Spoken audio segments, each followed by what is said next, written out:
cash is real. The stakes are high. They bet big. They win big. They lose big.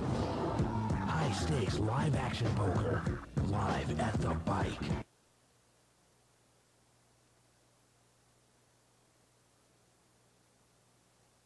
Hello, everyone. Welcome to Live at the Bike. I'm Oais Ahmed, and we have a special Friday broadcast for you guys. We have a 5,100 no-limit hold'em games with some of the brightest poker minds in the business. They're here at the Bicycle Casino for this the World Poker Tour Legends of Poker main event that's going to start tomorrow here. Let's meet the players and see their chip stacks and get into the game. This game just got put down. In seat 2, there's Isaac Barron, also known as Wes Menlo AA online. Sorry, he's actually sitting in seat 3. He's bought in for $20,000. So minimum buy-in of $10,000 in this game. Seat 5 is Barry Hutter. Barry has bought in for $20,000. Seat 6 is Justin, also known as Stealth Monk. Stealth Monk has bought in for $10,000. Seat 7 is Sean Winter. Sean has bought in for $55,000. Seat 8 is Jake Schindler. We have him at $15,000, but it looks like he's much, much deeper. If we take a look at chip stack, those chips he's shuffling, those pink and white ones are 100s. And on top of the stack, those gray and greenish ones are 1Ks, and then those purple ones are 500. So he clearly has at least 30,000 in his stack. And seat 9 is Tom Marchese. Tom has bought in for $40,000. And that's our lineup so far. We have Jennifer Tilley scheduled to come. She already has her money wired over here. She's probably stuck in the infamous LA traffic. This game is 5,100 no limit, and right now we are playing it six-handed.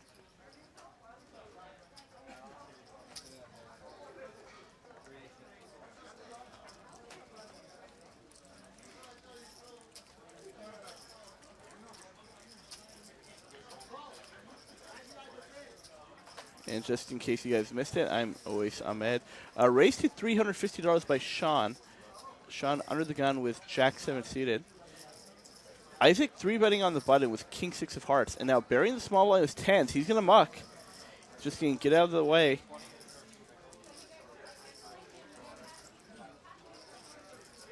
These players obviously have some history. If Isaac is willing to 3-bet Barry with a hand like King 6 suited.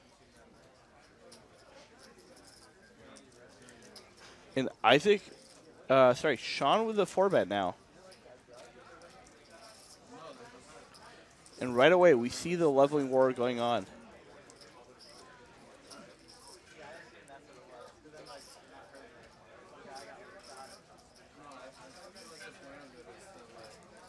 What you're going to see here is a style much different than you see in most live poker games. These are players that are willing to pressure their opponent constantly at every turn. And right now, Isaac Barron being put to the test. He's going to flat call with King 6 of hearts.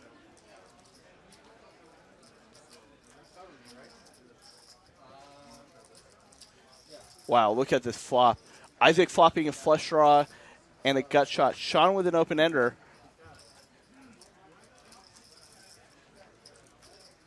A dream flop for Isaac. He is ahead and he has a big draw.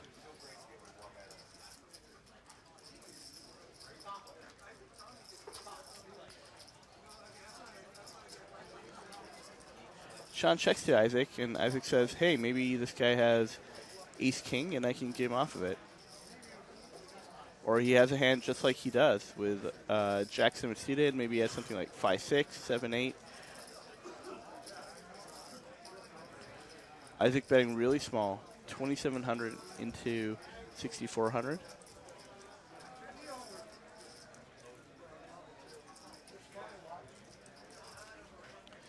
And he gets value. Sean taking one off.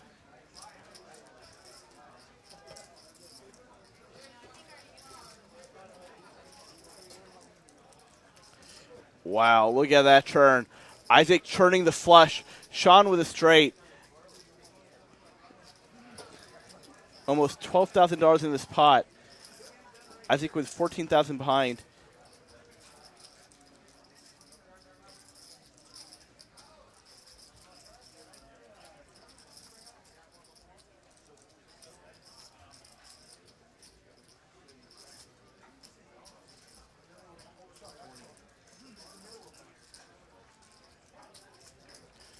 Isaac betting 4,100, leaving 10K behind. Sean may think he does have full equity. Isaac doesn't have to have a straight or a flusher to bet. He could be betting purely to pressure Sean's hand. If Sean did have a hand like a pair of aces, this is a very scary board. Isaac does have a bluff range here. And with that consideration, Sean puts him in. Isaac says, okay, do I have the nut flush? Sorry, second nut flush, I do. And he's going to call.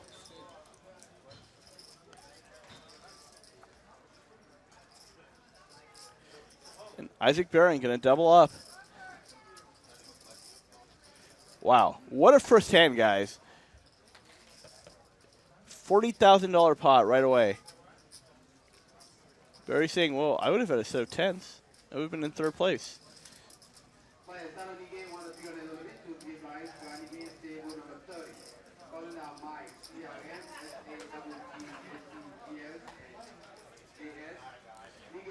Isaac Barron pushing his chips to the dealer so the dealer can count them down, verify the amount.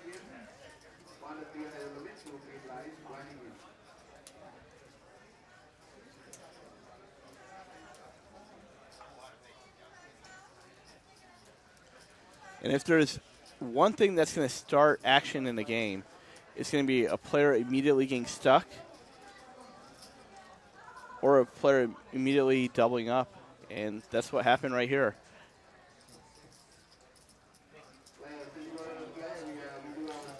Isaac, who's already willing to put his 20K into play right away by 3-betting Jack 6 of hearts, or sorry, King 6 of hearts.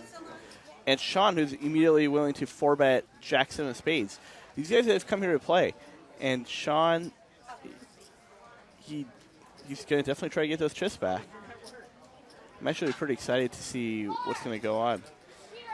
As a poker fanboy, this is just a dream, right? You see 6 of the best players in the world just battling it out at 5,100 no limit. And Isaac Barron, who has been a top player for years, if you aren't familiar with him.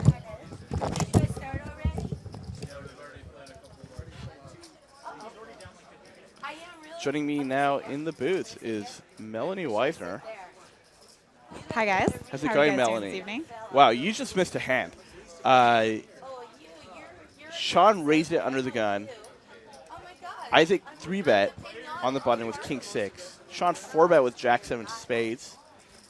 Isaac called. The flop comes Queen 10-9, 2 hearts. It goes check, bet, call, turn 8 of hearts, and then just get in all the money. Isaac doubles up to 40,000. First hand of our show. Queen 10-9, 8. With 3 hearts. Wow. Yeah. And there we go.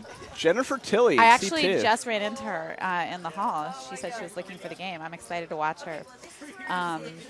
Jennifer has actually always really impressed me in terms of her psychological approach. I think that a lot of people that come from an online background are really quick to discount her, and they really shouldn't be. Her psychological approach to the game and understanding of logical reasoning and how people behave in certain situations is actually really, really on target. And she said a lot. Her and Phil both have said a lot of really interesting things before on cash game commentary and tournament commentary, and just like privately when I've been talking to her. And she really owned me one time in a pot we played in PCA because she had some sick live tell on me, and I'm really excited to see her play tonight. Well, it got folded to Barry on the button, who raises up with pocket aces, and no one bites. So first there were 6, and now there are 7. with Jennifer Tilly jumping in the game. She's gone to the cage to get chips. We have her here listed at 60,000, and if that is in fact what she buys in for, she's going to have the entire table covered. Boom. Right now, Isaac is the biggest stack with over 40,000. He just doubled up his $20,000 stack.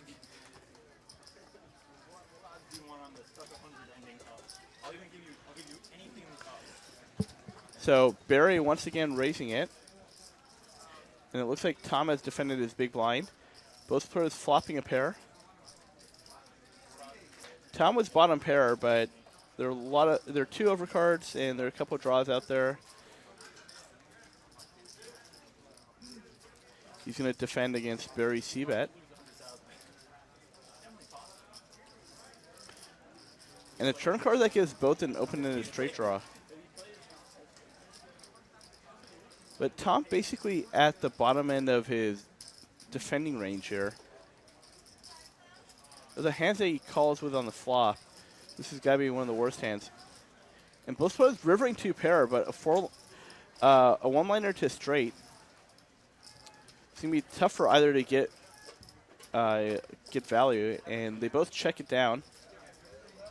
Barry showing the superior two pair. Do you go for thin value in Barry's spot? That's tough. I mean, once you check back the turn, I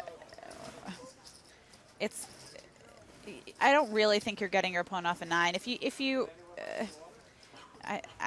think his check is all right. I think if you bet like really small, you open yourself up to getting bluffed. I think it's I don't know. And you don't really need to bluff with your hand. You don't get called by worse that often. I don't think his check is anything noteworthy. What do you think? I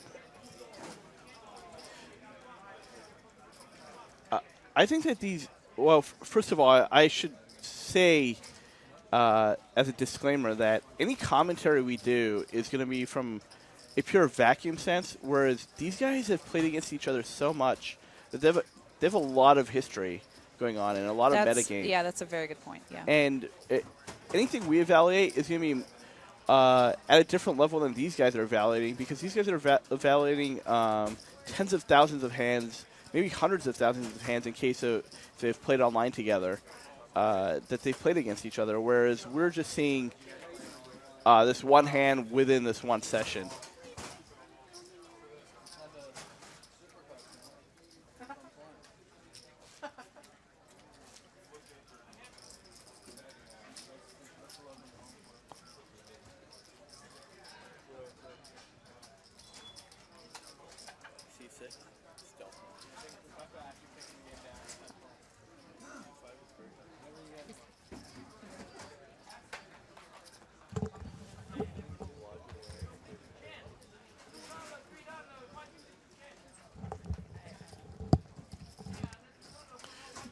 Justin raising up with pocket sixes, 2.5 times the big blind. Justin flopping a set. Barry with second pair.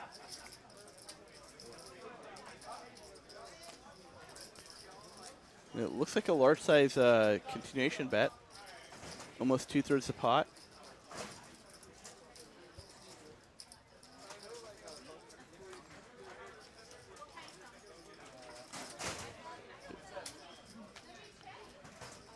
And Barry's going to follow his king.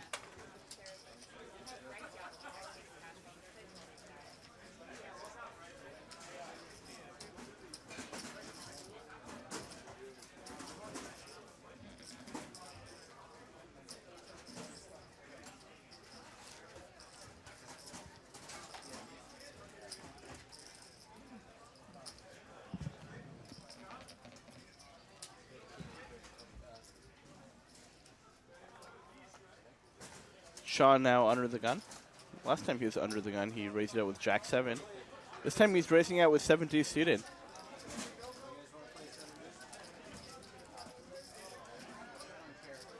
Isaac calling on the button this time, choosing not to 3-bet.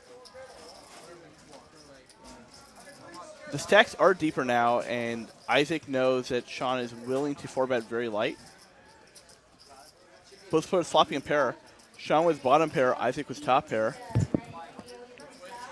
And we have Matt Salzberg joining us in the booth. Very exciting. And he'll be coming on in just a minute.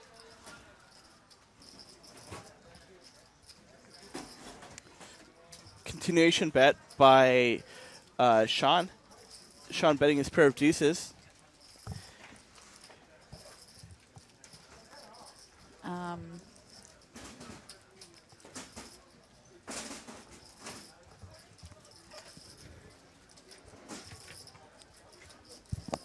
Isaac calling, and Sean going to continue the aggression here.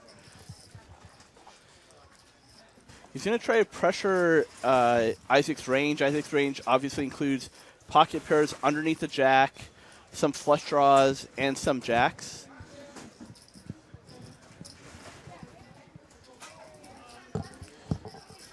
Isaac looks like he's going to continue to flat. Sean was top pair, let him barrel off. Perhaps he thinks that's the most profitable way to play against him. So joining us into the booth, former World Poker Tour Player of the Year, Matt Salzberg. Boom. Hello. How's it going, Matt? It's good. Sean with a river bet here, and this is a bet that I really don't understand why he's making this bet. I think that any hand that Isaac had that beat him on the turn, if Isaac was willing to call the turn, he's willing to call the river with. Especially given Sean's image. Well, Isaac's showing some hesitancy, actually. I find that interesting. Considering Sean, especially on that river, Sean has missed hearts some of the time. Even if Sean did have a really strong hand, like Ace-King of Hearts, he might be barreling here, knowing that he might get Isaac off a pair. He knows, I mean, that if he calls a turn, he's most likely going to call the river, so then he can level him sometimes in these spots. Going back to what Wow, I am really astonished Going by back that. to what Oasis was saying about these people playing with each other so much. They have all this history. They know what the other person expects of them, and so they can take these spots. Pretty wow. sick. Isaac making the fold. And Sean, who's already shown he's willing to go balls to the wall. You missed the first hand of the show, Matt. Sean raised it under the gun with Jack 7 of spades. Isaac 3-bet the button. Sean 4-bet. Isaac called. And Isaac was on the button with King 6 of hearts. Flop comes Queen 10-9, 2 hearts. Turn 8 of hearts, and they get all the money in on the turn. Oh, wow. And money card. Yeah, the money card. Well, Isaac had the best hand the whole way, too. Yeah, but that's the card that gets paid off. Yeah. So after seeing that hand, it's just like you just know that Sean's ready to play, and his range is just going to be just super wide. So tell us your thoughts about this lineup, Matt. This is an awesome lineup. This is like a really fun lineup. I know everybody in the lineup, so it's exciting to get to be in the booth here and sort of see what's going on in their heads. I've played a lot with a bunch of these guys, and Jennifer over the years. So, who else is joining the lineup? Do we know? I think we have a few people on this. I'm not exactly sure who is coming in. Do you know, Wes? Yeah, I'm not sure. We have a couple maybes going on. There's names like Freddie Deeb and Scotty Wynn that are thrown around, but I don't think that they're going to make it. And Lizette would know. She's got the complete list. Well, certainly right now there's, no shortage of big-name people anyway. So, who would you say is the most formidable opponent here for you personally? Who would you least like to be up against? In tournaments or cash games, sort of take one different of each. Animal. Tournaments probably. Barry's probably like the scariest sort of tournament guy, I would say, of the lineup. Well, you know, everybody's like really good. Like Marchese's like super good. I run insanely good against Tom Marchese historically. That's all that matters. So that, yeah, I just like Take some of the for fear whatever, factor away. yeah, for whatever reason, like I just like run super pure against him. So, like, that's always been good for me. I haven't played. I played a little with Schindler tournaments over the years, but I feel like Barry's just like he's just capable of blasting, just you know, at any point in time, and he's just very good and can build a stack like unlike very few people I know. Isaac's a little more straightforward. Isaac's great. Like I don't think he has any leaks, but Barry's kind of like the one who's sort of a loose cannon, and those are always the types of players that for me give me like a little more trouble than the sort of more like just like perfect sort of very solid players. So for tournaments, it would be Barry. Probably Barry, yeah. All right, and in a cash game? And then in a cash game, I don't know. I haven't played. I've played cash with Barry a bunch. I haven't really played any cash with these guys. They sort of play higher stakes cash on a regular basis than I do. I usually sort of stick at 10, 20. So, so I don't really know cash-wise who sort of, you know, does what. Obviously, Sean Winter is like splashing it around right now. So he's here to play. It seems like he's kind of a blaster too, just from reputation also. That's what I hear. Like, you know, he started playing 100Ks and stuff like kind of out of nowhere. Well, blind versus blind right now. Jake limping with King 9. Tom raised it up 4 times his big blind with Queen 8 offsuit. Flop with check. Tom with a little bit of a delayed c-bet here. He just knows that he has a feeling Jake's going to fold pretty frequently here, and he's going to take it down.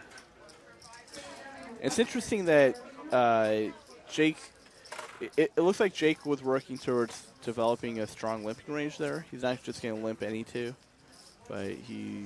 I was just thinking about that, actually. Yeah. That was interesting. Yeah, Sean so far has seemed like the type of guy that you either build you or break you. Right. Yeah, he's willing to put in the 4-bet with Jack 7 suited, whereas Barry Muck pocket 10's that same hand, actually, pre-flop. Shout out to all our viewers on Twitch and at liveatthebike.com. Turbo Travis says, my entire bankroll is 16K. Should I play in this game? What do you think, Matt? Gamble. No, what do they say? No gamble, no future, right? But then too much gamble, no future either. So what's the right amount of gamble? No. Well, there's never a right amount of gamble as far as if you win, you're a genius. If you lose, you're an idiot. And you know. Yeah. I don't know. So Barry raising it under the gun with Ace King.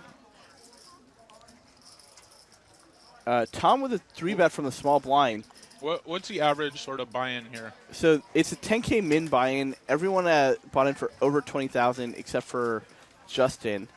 Justin sitting there in C6 in the hoodie. How much did he buy in for? He bought in for 10. Okay. So Tom with a 3-bet with Ace Queen of Spades. Barry now with a 4-bet. And we already see how these players play differently than live pros that have played on Live at the Bike at lower limits. You generally aren't seeing a lot of 4-betting. And already we're hand 9 on the show. This is the second 4-bet we've seen. Tom flatting, and Tom dominated pre-flop. But he may flop a good draw or something like top pair. Boom.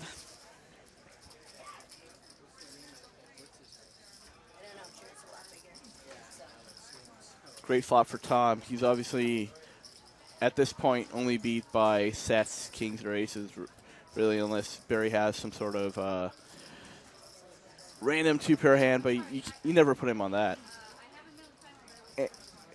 And Checks back. Yeah. He knows Tom's not calling a 4-bet light, so that sort of range just, he's probably not going to fold pairs to like a C-bet, so I think it's okay to check back there for Barry. And the other thing is, so a lot of players are saying, okay, the guy checked back. My ace queen has got to be good. I should bet here. But Barry's also capable of checking back kings or aces. Of course. To pot control against possibly a set of queens. and to get value from Tom's other pairs on later streets. Because a player like Tom isn't going to give you 3 streets of value. So if you say, okay, I can get at most 2 streets of value, you do have aces and kings in your checkback range on the flop. Now, the only hand that might have gotten there that is beating Tom at this point would be pocket tens. And maybe Tom gets paid off by pocket jacks or something like queen jack or king queen, but Barry has none of those hands. So there's actually a very thin range that... I actually really enjoyed watching that hand. Yeah. I mean, so good on so many levels. It seems like a simple hand, but it's actually quite complex. And the fact that, a lot of people watching the lower stakes live at the bike games would say, like what you said always, yeah, he now is good. Why wouldn't he bet the turn? And this is another one of those situations where he's not really getting 2 streets from worse. He's not. He avoids value cutting himself when or not value cutting himself, but giving more action when he does have kings and aces in his check bag range, and also maybe giving Barry a chance to start bluffing at the pot. So I think it's a really good check on the turn from Tom. I think Barry recognized also that it was almost impossible for him to win the pot too, so he just checked it back and just was giving up. He knew for him to have a chance to win the pot, he'd have to just empty the clip, and it was hard to do against these guys, unless you're Sean Winter, I guess. Get Isaac to fold top pairs, but there was a lot of money in there already, so. Napster Man in the Twitch chat saying Stealth Monk's name is Justin Schwartz. Yes. I didn't know that till right now. Oh, really? Yeah, I actually had no idea who Stealth Monk was, other than some Twitter personality, and I'm being educated on that today by many people. Justin Schwartz is a longtime poker player who he got 14th in the main event this year. He he got set over setted in a big cooler with 14 people left, and I think it was Joe McKeon who set over setted him. Who's the big chip leader in the main event, and it was a pretty remarkable kind of run from Stealth Monk. After day 1 of the main event, he was down to 9,000 chips, and so he sort of offered on Twitter to sell pieces of himself at face, and I immediately tried to snap it up, and he gave first dibs to Christian Harder, who I immediately texted and said, let me split Stealth Monk with you, and Charter was not around and didn't respond, and then Justin the next day immediately tripled up, and so I didn't get the little piece that I wanted, and then sure enough he goes on and takes a big run. But I actually heard about that where does this river go check? No, Tom betting for value, okay. And Justin snap calling him. So Tom, you just check back, flop, and turn to get that 1 street of value from the river. Yeah, I heard about that where he was down a lot of chips on day 1. He was what? Yeah, he was down to 9K or 9,900 or something like that. So he lost 2/3 of his stack, and kind of as a joke, he's like, haha, I can get everyone to buy pieces of me at face, even though I have 1/3 of his starting stack. And then the joke was on him. Yeah. As it usually is in life, right? Of course, the poker gods are like, no, exactly. Screw you, you're getting 14th. That's what I'm going to do next time. Next time I'm below starting stack, I'm going to still mark down. And then I'm a lock to win. Right. The needles from the poker gods. Jennifer Tilley. I love playing with Jennifer Tilley. Me too. It's fun. Action. Nobody gives better action than Jennifer Tilley at a poker table. M. Rocket saying Gus Hansen should join this game. Boy, wouldn't that be fun? We don't have Gus Hansen, but we have Sean Winter. Anytime you flop a set against Jennifer Tilley, you're just very excited. Well, how about when you flop a set against anyone? By the way, Jennifer buying in for $60,000. She has the table completely covered. Anytime you flop a set against Jennifer Tilley and she's bought in for $60,000, you're really excited. And your name's Sean Winter? Yeah. And you're known to be a loose cannon? She called. So why don't we know what she has? It could be the way she's holding the cards and our It's because Jennifer's a card tester. mystery. well, Like you know, all women, Melanie. You never know what's going on behind. and Sean's checking here, and perhaps trying to Wow. represent. Hey, maybe I check raise with a draw. And look at how Jennifer is looking at her chips. She's eyeing them. She's thinking about I going for hope value. Jennifer has queens here. And Sean going for the double check raise. Well, we don't know that yet, but Oh, for sure he's going for the double check raise. If he's checking, he's going for the double check raise.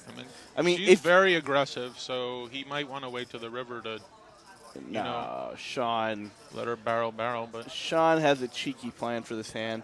I would agree with that on a board that wasn't so draw heavy. I don't think he's willing to risk not getting more money out of Jen when he could on the turn here. Yeah. Does she check back flush draws though a lot? So maybe she just has a queen, and then maybe he'll get more value by the river, but. He does raise.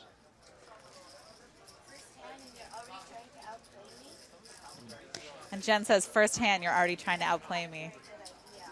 Not a very good idea, she says, as she looks down at pocket queens.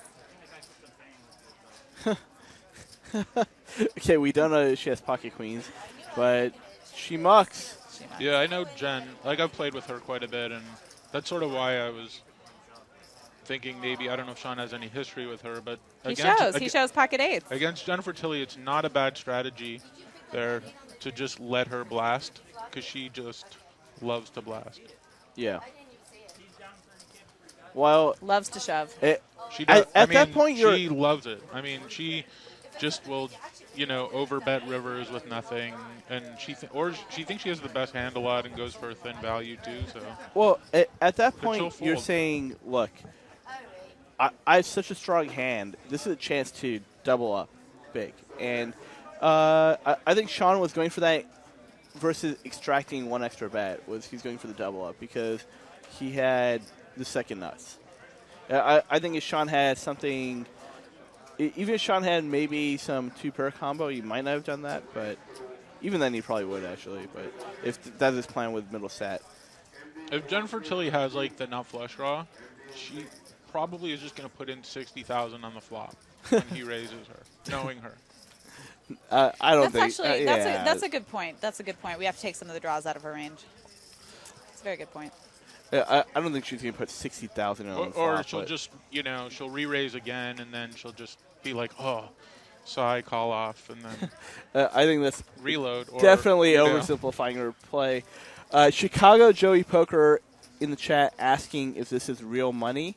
Yes, it is. These are not play chips. These chips are good for U.S. dollars. Can't be a real question. And they don't Is decrease this in real value money? like stocks do. Noisy 562 I believe that had saying, to be a troll, Oasis. Come what on. up, Oasis?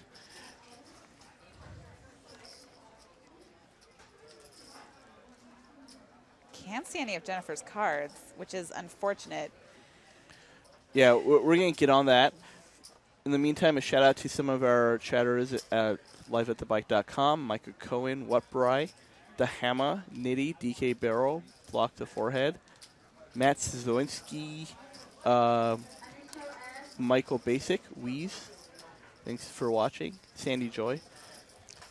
Three-way flop here. Sean with a flush draw. Tom with pocket sevens. And Jennifer with the mystery hand. Sean with a pretty big bet. $700 into a $900 pot. Tom's going to defend. And we see this is a product of Sean having such a wide range. Is players just feel like they have to climb down in this spot. And Tom now improving to a double gut shot. Sean with a double gutter, an open ender himself. If Tom didn't fold the flop, he's not folding this turn.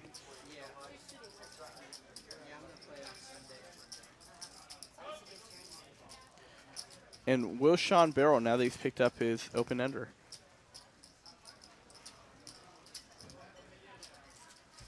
I really can't imagine Sean checking back this turn. Yeah. That's a play you'll see at lower stakes of people who are kind of like afraid to to take another stab at it and just kind of want to hit their hand. It's unfortunate for him that Tom has 2 of his outs.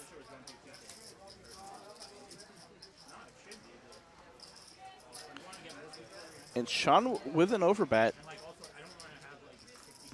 Tom calling down. And once again, this is a product of these guys having played many, many hands with each other before the show. This is a great river for Sean to bluff as well. He can't know that Tom has 7s. Wow, and he doesn't take the bait. Yeah, but Tom playing it almost perfectly. Just check calling down and trap his man on the river. Yeah, it's good. Tom's very good. Tom is actually, he's probably my favorite player to watch play. Really? Yeah, I just think like he's so brilliant in his moves, and I think he's just one of the best in No Limit Hold'em. What about his table talk? I think Matt's the best at table talk. I don't even think it's close. Can we get you on this game? Would you like to get in on this I only have action? like $500 on my pocket right now, so I could play. I feel like they might let you in. They let me short buy for 500. Can I run it up? Absolutely, you could. I could try to. That's 5 big blinds. Yeah, Wouldn't that be cool? that'd be fun. Run it up challenge. Yeah. They let me. These guys are too good for me. Eat my lunch. Stealth Monk won the Sunday Million when he was like 16. Did he really? Oh, Yeah. okay. Or 15, Wow. maybe even. Tom limping in the small blind, deciding that, hey, I'm just going to try to play with as many hands as I can with Jennifer. Jennifer checking back top pair here. Trying to disguise her hand versus Tom. Yeah, definitely for deception. She just says, you know what, the best way I can get paid is if I get him to fire the turn. Now, apparently, or unfortunately for Jennifer, Tom just fires one big bet, and that's all she gets. But if the turn came a 10, there could be some fireworks.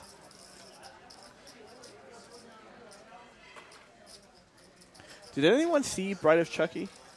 Wasn't that like Jennifer Tilly's? I did see it. I don't remember her in it, though. She was in Liar Liar. That's what I remember her from. She's also done some guest roles in Modern Family, Yeah. which is probably what you would have seen her in most recently. Yeah, if I watched that show, I would have. When Jay Tilla the Killa is not cutting people up on the felt, that is. I love that. She's a voice on Family Guy. That's, Oh, and Family Guy. Yeah. Yeah. Oh. Modern Family and Family Guy. That's right. Who is she on Family Guy? I don't remember, but I know she's been a long-time voice. Oh, that's So- pretty awesome.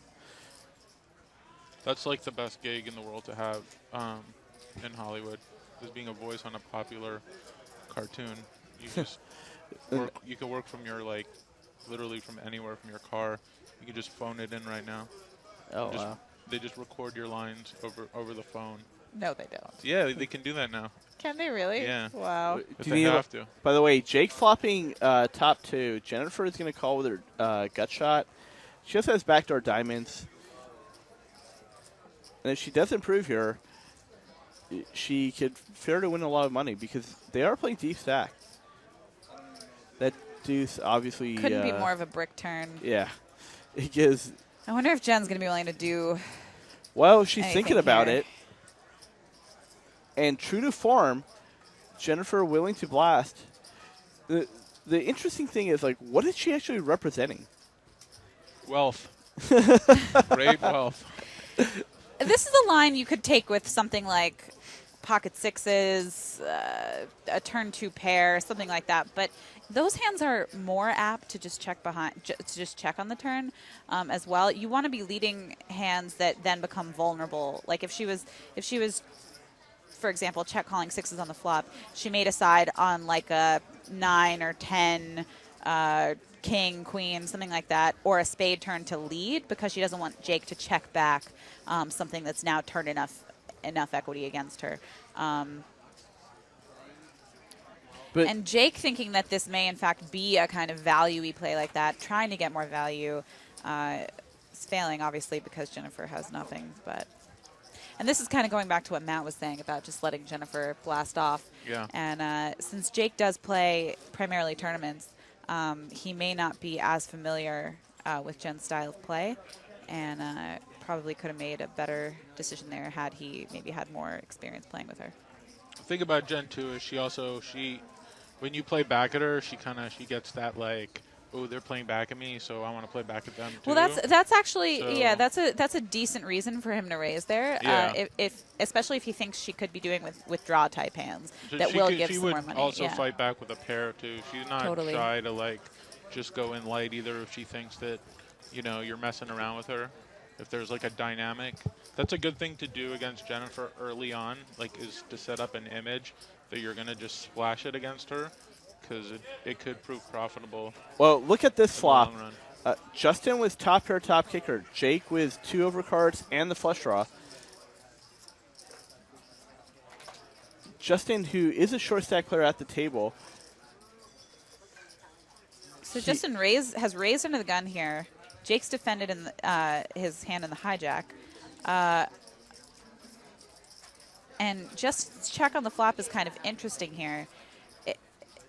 You would expect him to continue with most of his range on this flop, but he's electing a check call, thinking that Jake is just going to blast off here with worse or not give him credit for as good of a hand as he has. How do you feel about Justin just checking this flop instead of betting? I feel like when you check call, it looks like the gig is up. It looks like you are trying to trap your opponent. And Justin is more likely to fire this board with his entire under-the-gun range. Oh, what a river. Yeah, that's the river that... This would be a great river for Justin to check raise, actually, because if Jake was bluffing, he would... Oh, and Justin goes for the check. Yeah, if Jake was bluffing, he might give one more stab at this particular river. And there's other ace-high hands that now hit this river, such as the hand that he actually has. So I love Justin's check raise here. I wonder if Jake checks back here ever. Because he doesn't, like, whatever calls him that's worse. Well, not too many hands, unless it's like a bluff catcher. The question is... No, Justin definitely calls his worst hands. Is Justin playing, 8s, 9s this way, a different 10, king 10, queen 10, that's willing to call one more bet? Yeah.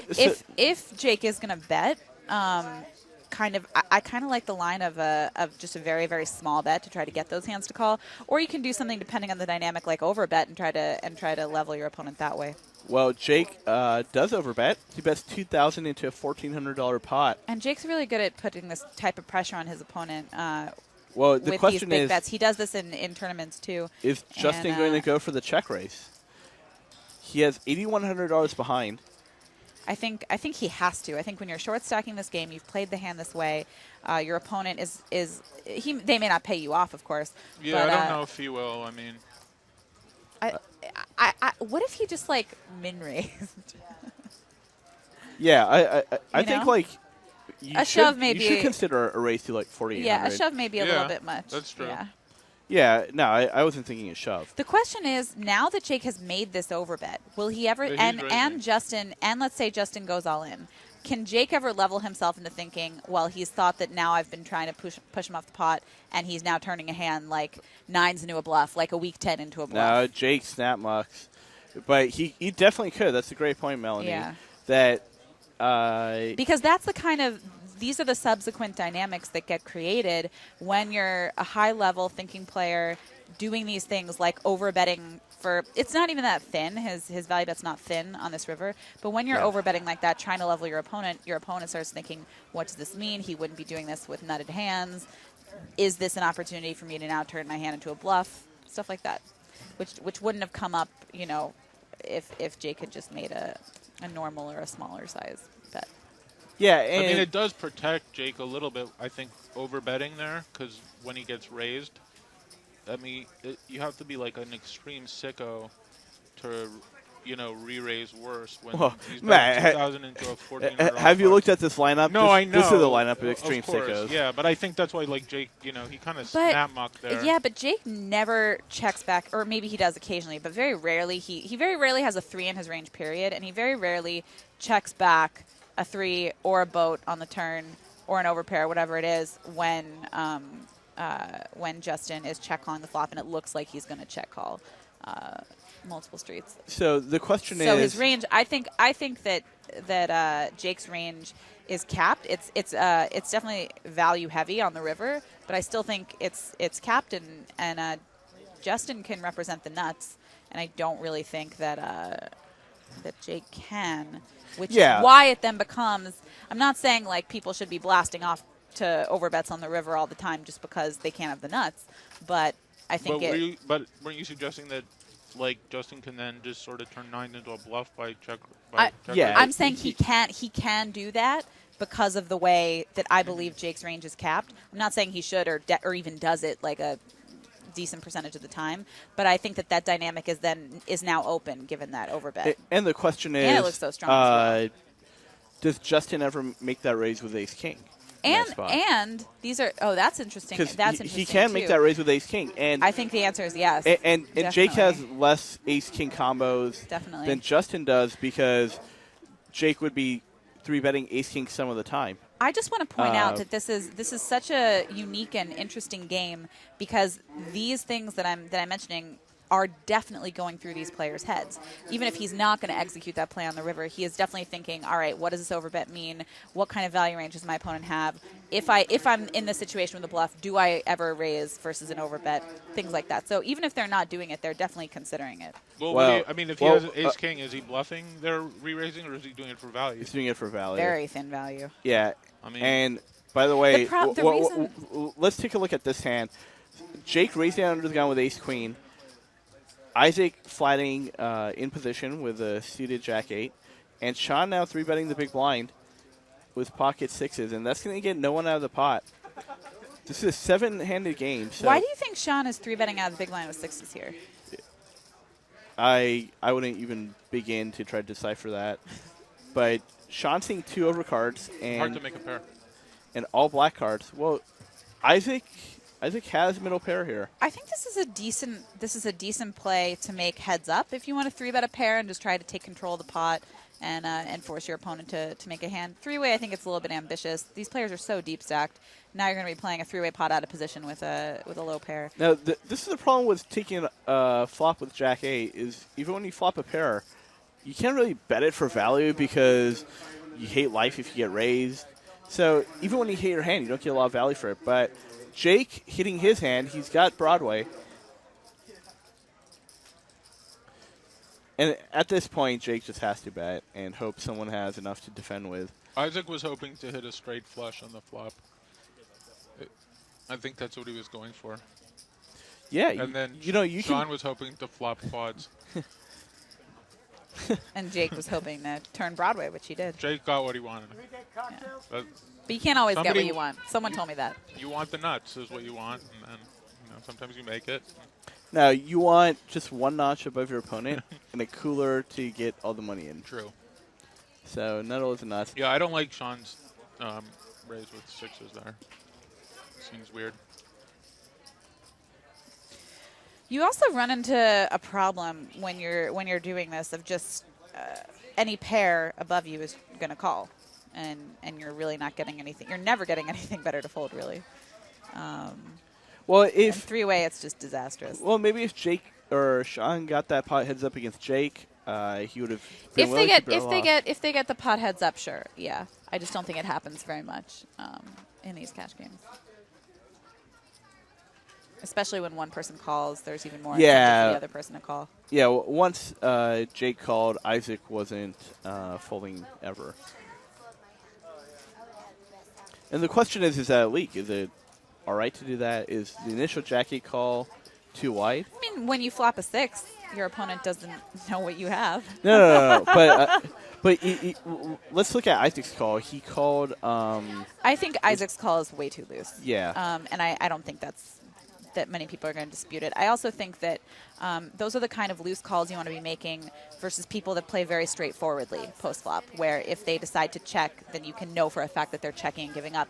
And then that compensates for calling too loose in those spots if you can do more post-flop. But this is a lineup, and especially versus Sean, where he's willing to make plays, and you want to have, versus that kind of player, you just want to have stronger hands that can just comfortably call down with top pair, which he which he had. He was given that situation before, and he didn't do it. But that's kind of the situation that you want. You want to just have value hands against those opponents. Three-way flop.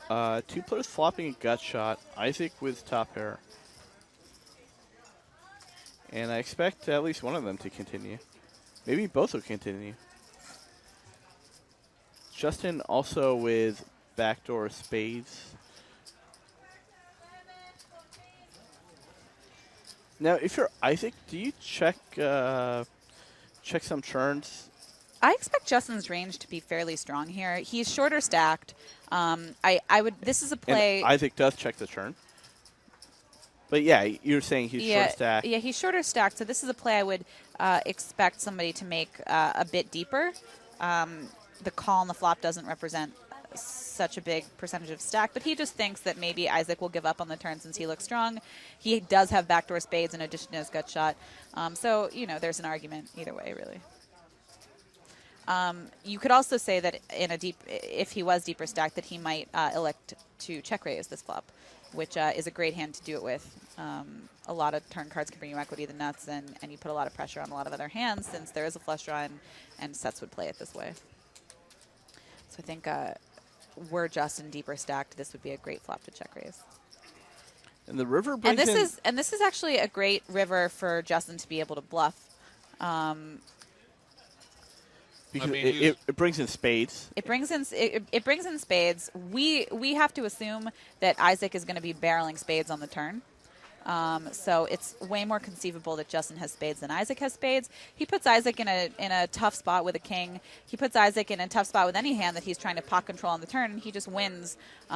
He wins this hand from ace highs from other hands that were just giving up before. So it's a mandatory bet by Justin, I think. Yeah, and we see once again these players putting their opponents in difficult spots over and over again. And that's really the MO of these high-stakes pros, is they will put you, even if you're another high-stakes pro, on tough decisions over and over again. This is also a live stream game with a 10-minute delay, and perhaps the players at the table have already gotten word of Isaac's laydown when he laid down top pair. I was just going to say that. Like, he laid down it once, and now he's thinking. Yeah, he's folded like, it again. I don't want to lay it down again. And he's like, but no, this is the time where I should lay it down, and now lays it down another time incorrectly. Well, so many levels here that go into that thought. Well, he's definitely thinking yeah. That him folding top pair incorrectly earlier is not out of his mind. Yeah, for sure. But if you evaluate Justin's flop calling range, yeah, this type of board really completes it. And he's really just beating this particular hand yeah, in exactly. Justin's range, which is crazy because this is the time that he happens to have it. Yeah, and maybe 7-6. Yeah, but he doesn't beat 9-8. Yeah, he doesn't beat much. spades. So you can be watching this and be like, oh, bad fold by Isaac that he had top pair. How could he let him bluff him? But if we look in terms of his real range, I think it's a pretty solid fold. Just turned out to be wrong this time. Justin Barry raising with king 6. Justin's flatting pocket 10s. Sean flatting on the button as well. Everybody's got a hand here. Yeah, Tom with pocket 7s. And Barry flopping the flush draw. Justin with the overpair. Wow. Tom still with his pocket 7s. And only a 9 as the overcard. But I expect Justin to at least be calling, if not raising. Barry bets into the 4-way pot.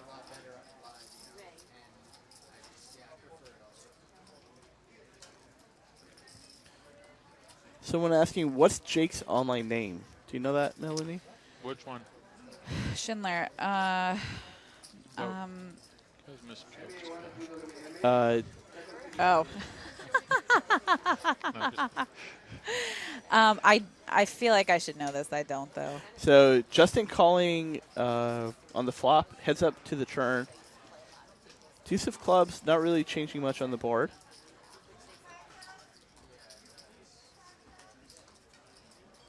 Barry still with his flush draw. He can also hit a king to get the best hand.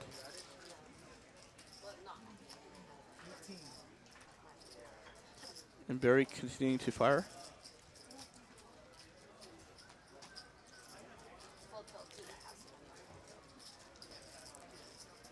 A good reason to fire here is this turn card is not really a scare card for Barry's range. It doesn't really make any hands that Justin might be drawing with on the flop. That would have been the gin card for Marchese Yeah. if he. Yeah, if he he stuck continued. Wow. Yeah, which he couldn't. But Barry now rivering the flush. Justin with 10s and 2s.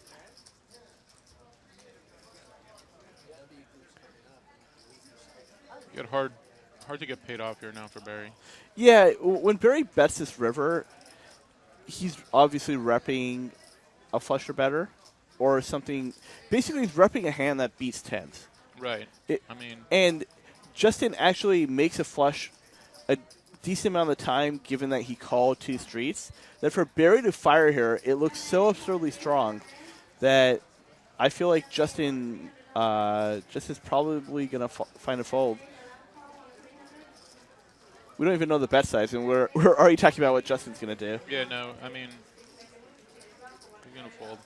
So Barry betting over half the pot, 3,800 into what was, 6,000 and change pot.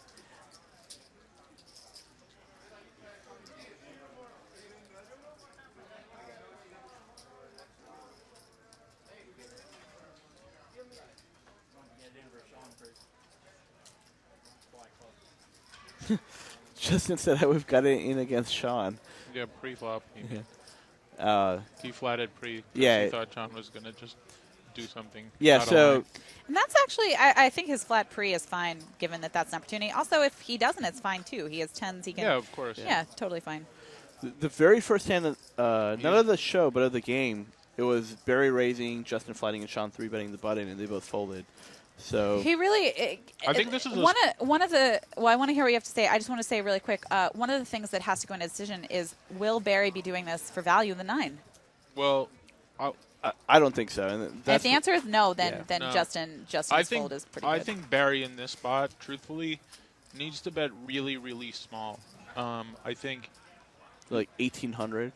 he's got to give him absurd pot odds basically to cry call, because he's basically has the nuts here, and So you're saying that he's just gonna fold to 3,800 here so much. There's so few hands he can really call with, And that's a he. I think he's someone that buys in as a short stack to this game is less likely to be making hero calls than they are to be making those mathematically correct calls. Like, so that's a really good point. Although Justin isn't just a someone, he's a reg at these limits. Sure. But yeah, sure. And so Matt, you're saying that it's not important to be balanced in terms of sizing, and you'd go for the straight. I mean, exploitive when you have sizing. it, I would say, bet really small so you get paid, because I think he's just going to fold so much. I mean, So then Barry should be bluffing for that same amount too. I mean, you could. Well, Oasis is arguing No, the question of balance Yeah. versus. No, I know. I mean, exploitive play. I'm Yeah. saying, if he is bluffing, I think betting 3,800 is fine. But when he has it, then So then, don't you get give off a tell by your sizing? Isn't that the point of balancing your bet sizing? I mean, I know what you're saying, but So the Like- question is, does Barry He's- ever really show up with a bluff there? almost. I think Yeah, never. yeah, I think so Like, too, and I think so that's the that- more important thought there is that he doesn't bluff that often. He's like betting into 4 people on the flop. On the flop, and so he's either got like an overpair most likely, or a big draw. Yeah. So overpairs are there, Or a set, yeah. right? Or a set, and so overpairs are there, sets are there, draws are there. That's why Justin's folding 10s in that spot Yeah. so often, and so pretty comfortably too. So if Barry's looking at okay, well, what does Justin have here? Tens and jacks are just such a likely part of his range, or ace 9 suited or something like that. Yeah. Where it's very hard for him to call, a big bet there in that spot, because how often is he bluffing? Whereas, maybe he's bluffing 15% of the time, so give him 15% pot odds, maybe. I also want to qualify what I said. I don't think it's just because Justin has bought in short here that he's less likely to hero call. I just think he's more likely to. I just think he's more likely to make the correct play. And some people, maybe people like Sean, maybe even people like Barry. I'm not actually sure. I haven't seen enough of his play. But some people are kind of looking for excuses to be heroes in these games, and I don't think that Justin is one of them.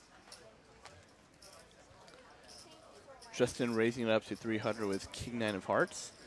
Jennifer tilling the small blind with King Jack. She's going to come along. Isaac finding a fold. Sure that pains him to fold his big blind there. And no one flopping anything. Justin with the pre-flop lead, he's going to bet. And Jennifer just folding. We've seen her try to make plays at pots earlier. But gun shy right there. I would love to see a check raise on this particular flop.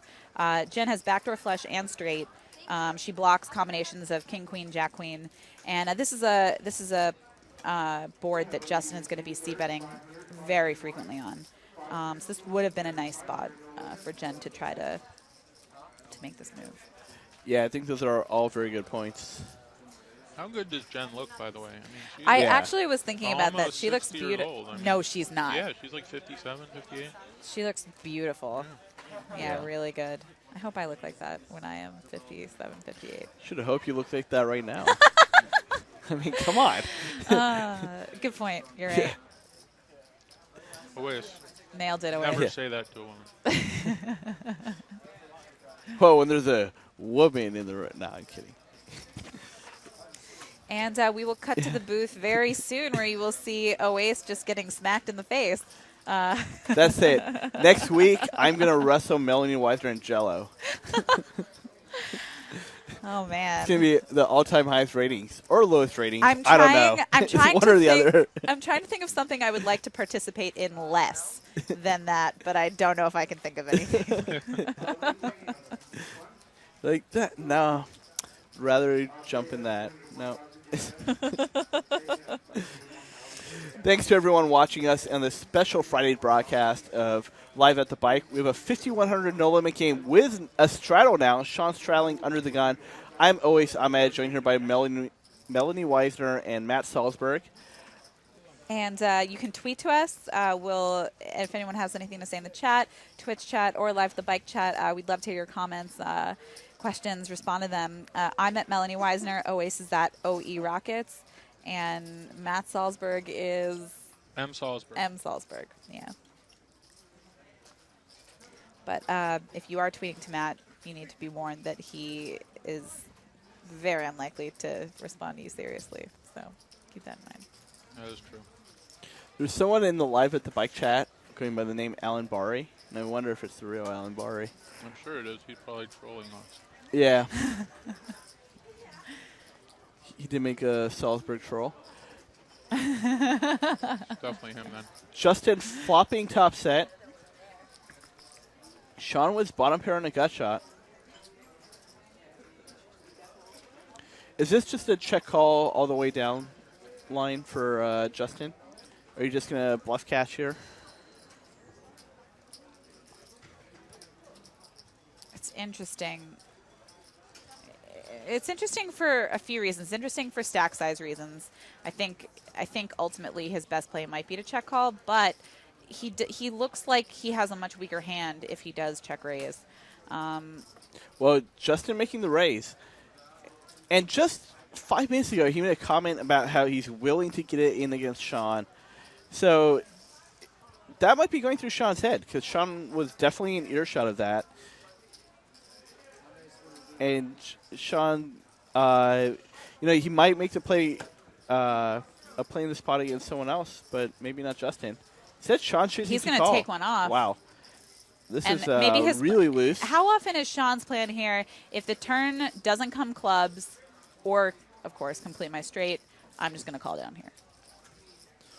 Well, because his plan can't possibly be just to hit his 4, can it? Or no, to hit or to it's hit a 5 or obviously a deuce. trying to bluff clubs too. But I'm not sure I like that plan, because a lot of Justin's check raising range here is 2 overs with clubs. Yeah. So the idea that he can now bluff clubs Well, might not be so. maybe Sean was just gambling there. Yeah. I got a tweet from David Peretti's Gaucho2121 saying, "Why aren't these guys letting Tilly hang herself? They don't always have to raise their good hands against her." Excellent question. Because they're scared, David. They're scared of getting sucked out on. I don't know. Now they're raising for value, I guess. In a So lot of spots, but Christopher Sigmund tweeting at me, what are the pink/purple oversized chips? The oversized pink chips are the 5Ks. Those are the purple chips you see in Jake's stack next to that stack of 1Ks. So the 5Ks are in front.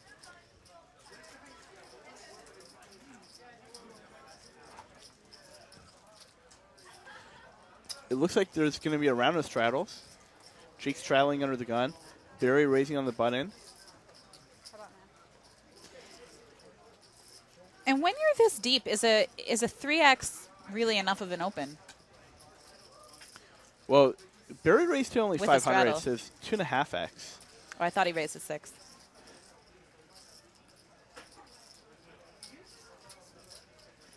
Flop gets checked around. Sean with top pair. Is he going to take a shot at it? He does not. Barry gets out of the way. And Sean certainly checked top pair to call here, right? I can't just imagine I him. can't imagine he's just checking a fold. Yeah. That would be a bit too weak of a line. And it looks like Jake overbet the turn. I think he bet something like 3,100. And we don't see the river right now. The river is at 3 of spades. He bet 1,200 on the turn. Oh, you bet 1,200? Yeah. Okay. So the river goes check, check, and Sean's going to win that one. And I like seeing this play by Jake. In fact, I like seeing this play by a lot of players willing to take a stab at it on the turn and not necessarily always have to continue through on the river. Sometimes it's just time to give up. And that's another difference you'll see in these higher stakes games versus the lower stakes games. Usually when someone's like, I'm going to start bluffing at this pot, they're going to...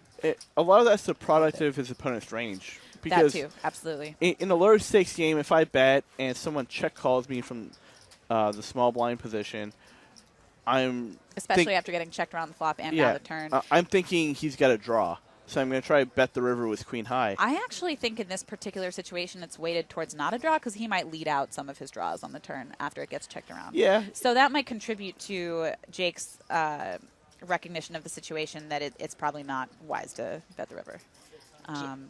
it's also possible that he was chip dumping.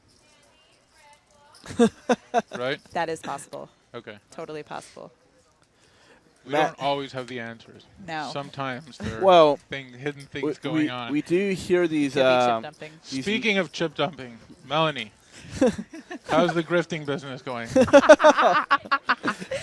I got to say... Any shell games going on Hold on, lately? hold on. Real quick, by the way. What's going on? Justin raising the button, Sean with a 3-bet from the small blind. And I don't know if I'm a fan of just auto-raising the button when you got a player like Sean who's willing to 3-bet that wide with a hand as weak as 10-6. If you raise and you can't take a flop with your hand, you should probably be folding knowing how wide your opponent's willing to 3-bet.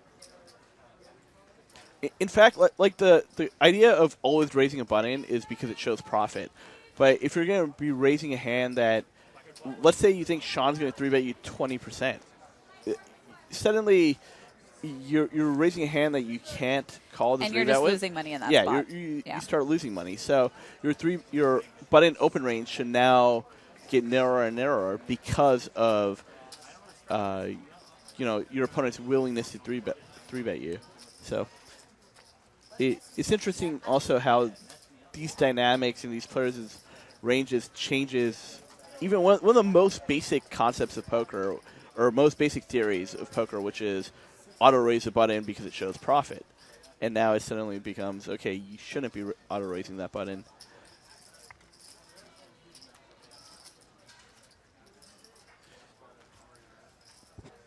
Barry raising up with Queen Jack, Justin calling with 10-9. Tom in the big blind with 7-6 suited, and he gets out of the way. That's a really interesting muck by Tom. And I just don't know if I feel like I would have called there. And I'm sure if I asked Tom about that, he'll give me 28 reasons. I'm sure if I asked Tom, he'll give me 28 reasons as to why he mucked. He had 7-6 of clubs. And we see he would have been winning the pot. So, you know, if I played How much? this I've You know how much you would have actually- won in this pot? If I you were know. there always? Wow. like $2,000. I've How actually bad do you run? Yeah, no. I've actually talked to a few good cash players about this concept of folding like these kind of low-suited connectors and like low pairs and stuff, because at a certain depth, your hand just suffers such big reverse implied odds. Well, I mean, these guys are super deep, though. They're like 200-300 big blinds deep. So That's what I'm saying. I'm saying that that those smaller hands that you can quote unquote make big hands with go down in value because of getting stronger ranged hands To cooler to cooler you. you. Yeah. well, Which is kind of an interesting concept because I never really considered folding like small pairs or something or like low suited connectors in that particular spot or whatever in a cash game. But there's definitely some merit to it. Yeah, but I if guess you- it depends who you're playing because That like too, yeah. like against guys like these, you That'll know, just like barrel off like a lot thinner. Right. Then when right. you're playing right, against fish and you're really deep, then who can't fold aces on a deuce Right. 7-4 board? Totally. And you've got fours 300 big blinds deep, but these guys are going to be able to let it go. So Yeah. sometimes your implied odds are there. If you're getting tons of action, it's a set over set situation. Yes. Yes. Well, and the other thing interesting. is if you start folding 7-6 suited, the amount of boards that you cover with your calling range suddenly changes. Like all 7 high flops, you can never really contend. But that also makes the profitability of calling those hands go down when you have to flop the nuts to continue. No, you don't have to flop the nuts. You can have a plan other than just to flop the nuts to take pots away. But in a 4-way pot, I like 7-6 suited. I do too. Yeah.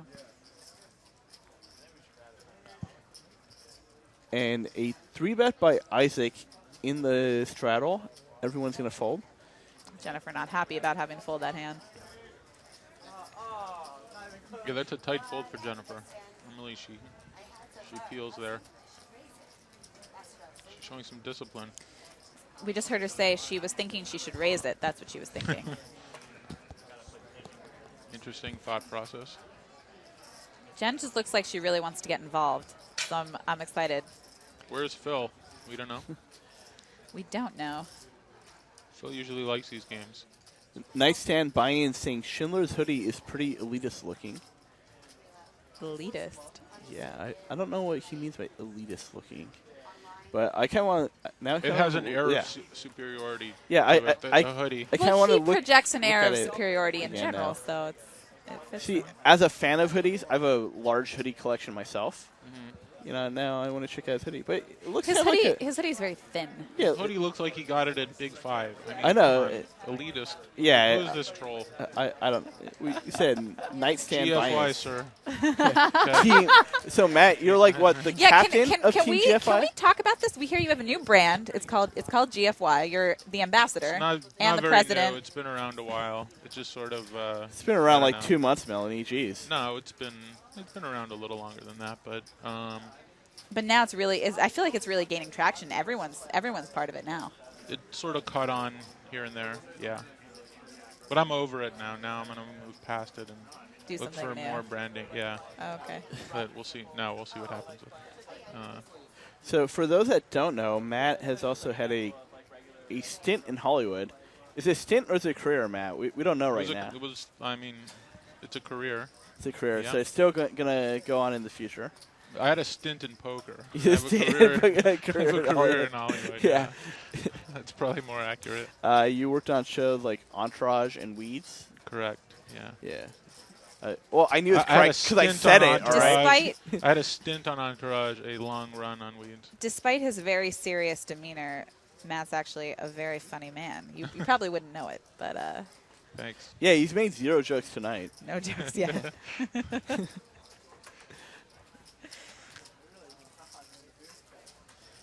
Mr. Meeseek You saying... promised me alcohol, by the way, and all I see is always drinking a salad. Don't know what that is there, but Let's get this man a glass of wine. Can we do that? Sounds Can we good. get a glass of wine in the booth? Wait, just one? What's going on Or a here? few. Yeah. A bottle. A bottle would be great. Mr. I Meeseek did promise 3 you one. saying, "Oasis your dust, let Matt and Melanie talk." Thank you, Mr. Meeseek 3. I'll continue to Always, talk you're dust. more and more. Just dust. Dust in the wind. Oh, we got Melanie snorting. That was. Don't air that. Don't hear that. It's a live show, Melanie. what kind of troll was that? Wow. Yeah. Very racist, too. I mean,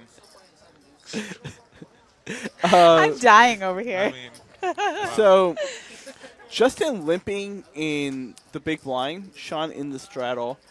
He's limped with ace queen to Drinking a salad. basically get Sean to try to bluff him. He's also checked top pair with top kicker, and he's check raised him.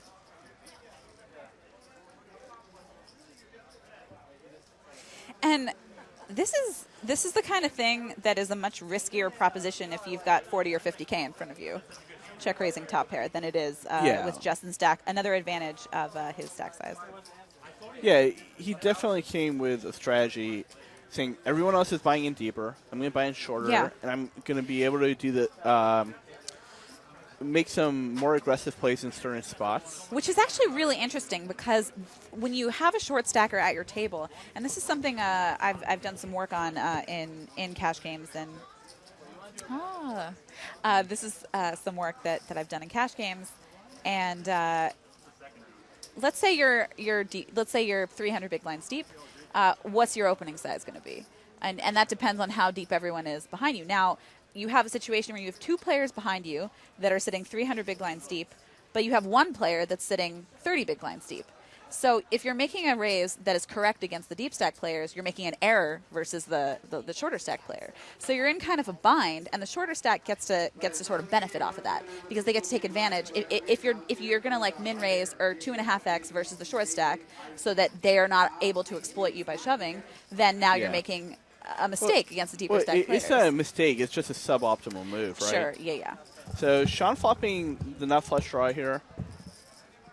And no one else really with a piece, so...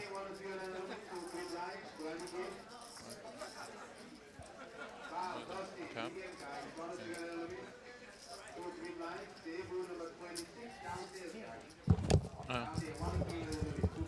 much? 75 bucks.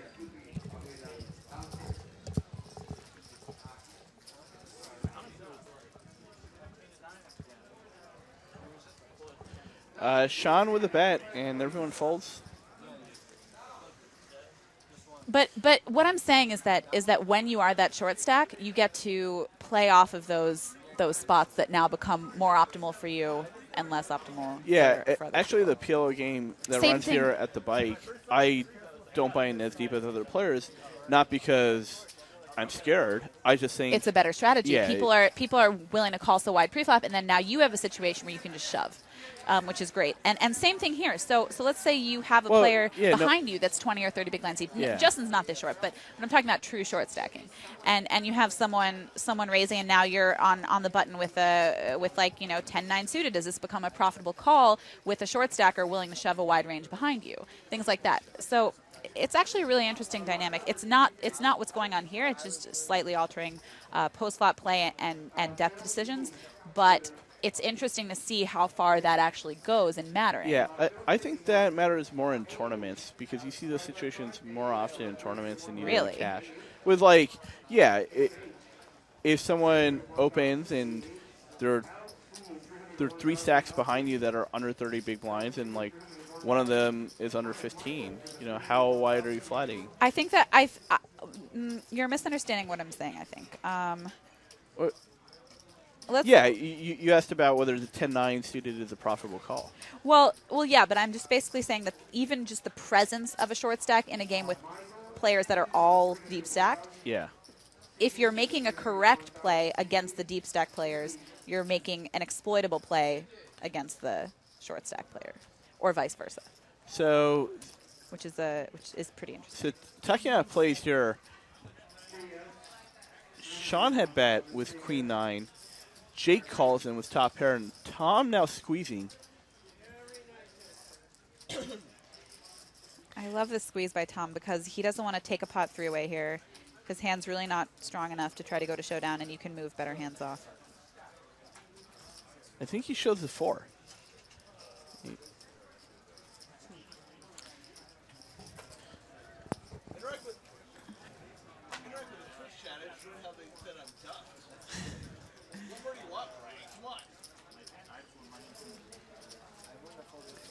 Nittiest Knit from Knitville says, is Stealth Monk Justin? Yes, he is Justin. Live at the Bike says Melanie. That's me. Pix or GTFO says Steak Tips SLY. Not the porn star. There is another Melanie who works at Live at the Bike who is a porn star. It isn't me. Wait, I'm the other what? one. Someone asked if it's Melanie, the porn There's star. a porn star, in though, in the that works Twitch here? chat. Yeah, you don't know her? Is this a joke? 'Cause it's not funny.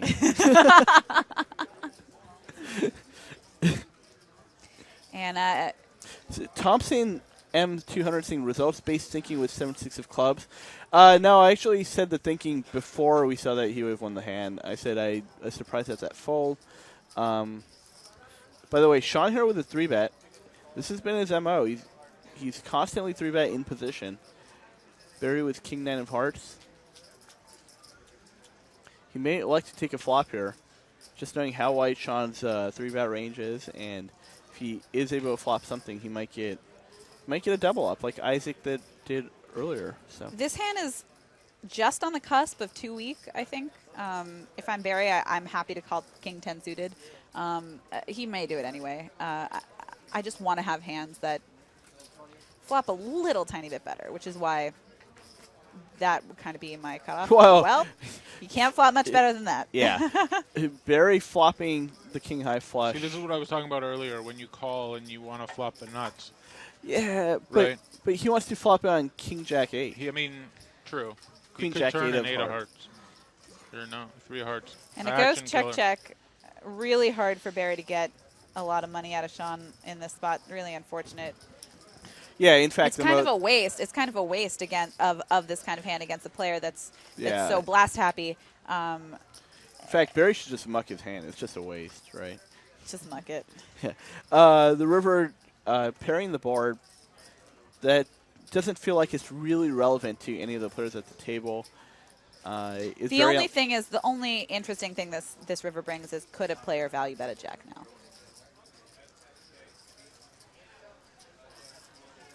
The way the action went, yes, I would say. Well, when you say you value bet a jack, what are you getting called by that's worse? I mean, it just went check to the river, so, you can get called by like 9 or something. Maybe. 9s without a heart. I mean, there are 4 hearts on there. It's a paired board. It just. I mean, Sean just seems this- like he has nothing, so then Barry could Yeah, be but I bluffing think like if Barry- ace 10 off here even. So Sean, Well, we have one notch below 9s, which is 8s, and The question is, would Barry bet his bluffs on the turn, or would he just be willing to give them up until a river like this? wait, and then be I mean, willing a jack at this point is like a flush, basically. yeah, it's like a very low flush. But Sean mucking 8s. Yeah, unfortunate situation for Barry.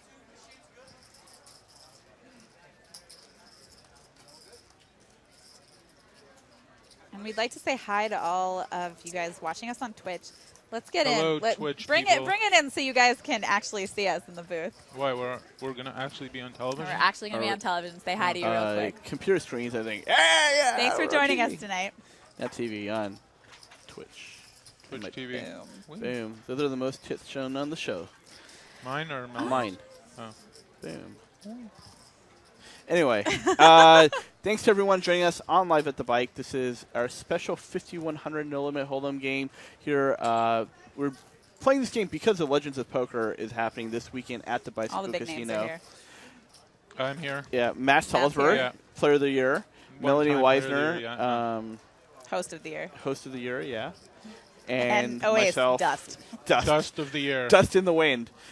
And check out the Legends of Poker schedule at thebike.com. The main event starts tomorrow. It's a $3,700 buy-in. And I know you're definitely playing, right, Matt? I am definitely playing OAs. I love WPTs. They're fun tournaments to play. This is local for me, so I will be out here, firing away. And I'll be playing. Yeah, And always will you be playing? Yeah, I haven't played a WPT in a while, but I did final table this one a couple years back, so hoping for a repeat. Wow. Little. Yeah, little, You couldn't wait. You couldn't wait to get that one in there, could you? That's what she said. Yeah, this is a no. soft WPT. Yeah, For it, sure. it definitely is. It's As evidenced by the fact that always I final table, filed yeah. table. Yeah, I know. a mixed game Well, specialist. well, back up a a dusty second. mixed game specialist who drinks Anybody, salad. Yeah. anybody can final table a tournament. That Doesn't mean it's that's soft. I true. mean, like, what Oasis? You just cooler like 100 people in that tournament? 100 people. It had like 1,000 entries or something. Wow. Probably like 800 entries or something. I don't know. Isaac with the only diamond here. 3 diamonds on the flop. Looks like he's going to bet it, also given that he has a gut shot. Are you tight with any of these guys? No? Am I tight with any of them? Not really. No. Jennifer is probably the player that I'm tightest with. Who? I really I don't know the other guys too well. You asked me the question of like who gives the most who would trouble. I? Yeah. Who would I be most afraid? I can't say it's Jennifer because we've talked enough about like her read on me that I would kind of just be excited to play her again. But she has given me trouble in the past. So out of all these people, Jennifer Tilley has given you No, trouble. Wow. she has. Okay. She has in the past. Okay. She made this kind of soul read against me, and it was really unfortunate. And then she explained to me what I was doing there. I was like, oh, my God, I really do that. I have a lot of respect for Tom. Barry, I played with a couple times in World Series events, and I didn't know too much about him, but he bluffed it off to me, I think twice in spots that I didn't think were super great. But watching him play tonight, I don't think he's a spot at all. I think he's very good. He recently won a tournament, right? Like He won a bracelet I this year. think, yeah, there we go. to be honest, I played in kind of like a nothing tournament with Jake, and I think it was the like 7-7. No, it wasn't that one. It was the one drop or something. So and The $1 million buy-in, the nothing tournament. So That one drop? No, the little one. But Oh. by the Hold way, on, I'll get back to that in a let's look at second. this pot where Sean, who's the loosest player at the table, flops top pair. Barry flop second pair. He check calls. Barry now turning the diamond flush draw. And Sean checking back. River pairs the board. And the question is, does Barry lead for value here? I think he does. This is I think you can get a call from worse. And this is a spot where I would also be betting 1,200 for value. Like we're talking about earlier, where Matt made the point that Barry should be betting a lot smaller on the river when he rivered that flush. Wow, it goes check, check. Wow. And Sean, I feel like this is Sean not completely understanding his image because Yeah. he should point. bet for value there. They're willing to call him down so thin. I mean, I think Barry's the type of guy who could raise a lot in that spot. That's why I talked about Barry being unpredictable and having like a sicko gear in him, where Sean might have just been happy to just take down the pot and not have to been faced with like a Barry Hutter type move. Yeah. Have you played with Barry much, Matt? Yeah, I've played with Barry quite a bit actually. And does he make those sicko type of plays? Yeah, he's tough, and Melanie said like a couple times he blasted off to her, in the tournaments that they played, but that's Barry. Like Barry is like not afraid to bluff it off, And you run the risk of looking like a fool sometimes. Yeah, but that's also, like, that's the kind of player that is most difficult to play against. The player that you can sort of like figure out that is solid, like a little bit more straightforward, like good but more straightforward, is not as threatening. Right, Of a exactly. player. They're not as like they don't put you in like Absolutely. these agonizing sort of spots. Yeah. So a So a we got hand some here, line. a hand here, by the way, where it looks like there was a race to 600. Barry calling Justin with a 3-bet with ace queen.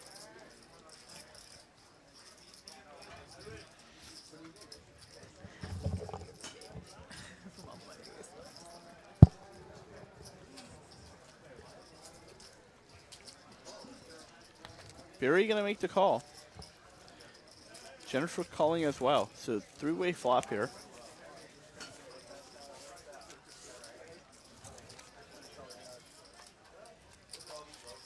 Nine, 7-3. Neither Justin nor Jennifer are flopping anything. We don't know Barry's hand.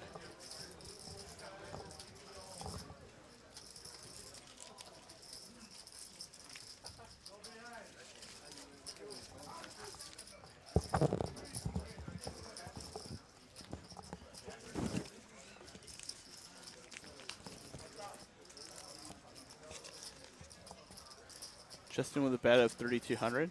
Jennifer gets out of the way. Kind of a loose peel by Jennifer Pre with ace-4 of spades.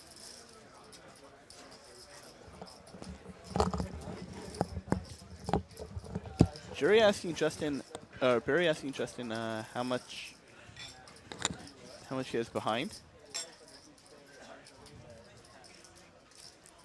And not knowing Barry's hand, but seeing Justin's hand, we can basically be playing in Justin's shoes right now. And if Barry makes any aggressive action to this pot, it just seems like a fold. Barry announces all in. Wow. And just like that, Justin goes from, he was a 5K winner in this game to playing a couple hands, and now he's a 1,400 loser. Some pretty crazy swings going on here. I got a tweet from Rob Delamore saying Stealth should get up and Snap go to the dentist. When he was up 5K, I guess. Now he needs to win it back. Dental bills are high. Was that right? The graphic saying the pot was 32K? Oh, that was just because of the all-in, right? Yeah, 32K okay. because Barry announced all in. So I want to get back to what I was saying. I think, so I played with Jake in the little one for one drop, and even though it was kind of like a nothing tournament, I was just kind of impressed with his demeanor and the way he played and the spots he took and how he put pressure on his opponent. I was actually on his direct left, which was great. And I've spoken to some people about him, and I think he's a very, very good tournament player. And he's also known to be a sit-and-go player too. Is he? I don't know. That's what they're saying in the chat. I don't know. Yeah, I was impressed. I really didn't know too much about him, but I was impressed with him the time that I did play Schindler is with like him. a super. I mean, he's like Yeah. a top-notch tournament player. Yeah, I was very impressed. He just does the things in tournaments that I feel like almost nobody does but should. Right. And sizing wise, he has that cash background and he knows what he's doing. And I was just everything about his demeanor and everything impressed me. What does he do that you think everyone should do, but he only does? I think he takes really good post flop. Or, I mean, I saw a limited amount of hands, but I saw him take a couple spots post-flop where people basically had to have the nuts to call him down. Sizing-wise, their tournament was going to be at risk all the time when they played with him, and I think when you have an opponent that if you're willing to play a pot with this guy, I need to have the nuts or else he's going to, make me risk all my chips, that's a very scary proposition, kind of like what Matt was saying about Barry. And but I honestly think Tom would be the person I would feel like the most outclassed against. Well, Barry and Jake they're best friends. They travel together. They I think Jake backs Barry, and so they're kind of two peas in a pod, and so I think they feed off each other. So a lot of the stuff that Jake does, probably Barry does. I just don't play with Jake very often. I've played with Barry a lot more. Yeah. So Jimmy Bluffett asking, who is Jake and Sean? Please. Jake Schindler and Sean Winters. They're both from Florida. They're both really good players who play a lot of tournaments and play cash games too. They aren't exclusive to tournaments. Some guys, are more tournament players and strictly cash game pros. These guys kind of mix it up. I say pretty good. And Jimmy Bluffett also says, "What's up, Salzburg?" What's up, Jimmy Bluffett? You know Jimmy Bluffett? I don't know Jimmy Bluffett, but what's up? I like the name. Yeah, that's not. His parents named him that. It's not because of him. Jake flopping top 2. Isaac with none of it. Jake betting 1,400. And Isaac deciding whether he wants to make a move at the spot. He has just jack high. And for those of you tuning in right now, we're commentating a live 5,100 no limit hold'em game. People have bought in from between $10,000 to $60,000 U.S. dollars, real money in this game. Your hosts are me, Melanie Weisner, Awais Lamed, and Matt Salzberg. We are all professional poker players. I think you play cash quite a bit, right, Matt? Yeah, Yeah. fair amount. Yeah, we both play tournaments and cash games professionally, and we are bringing you this lovely show from the Bicycle Casino in Los Angeles. I play more tournaments on average for sure than I do cash games, but over the years, I've been playing poker quite a while, so I've played a lot of cash. Did you get your start in cash or tournaments? Kind of both. I started playing in '03, and I probably divvied up pretty good back then. What is divvied up? Pretty Like good. half and half. Oh, okay. Yeah. Right.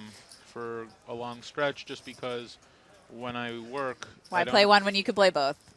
Well, no. When I had employment, it was hard to play a lot of tournaments because they take so long. So Such a specific schedule. I'd play right. a lot more cash then, and then I got more into tournaments sort of say 2010, 2011.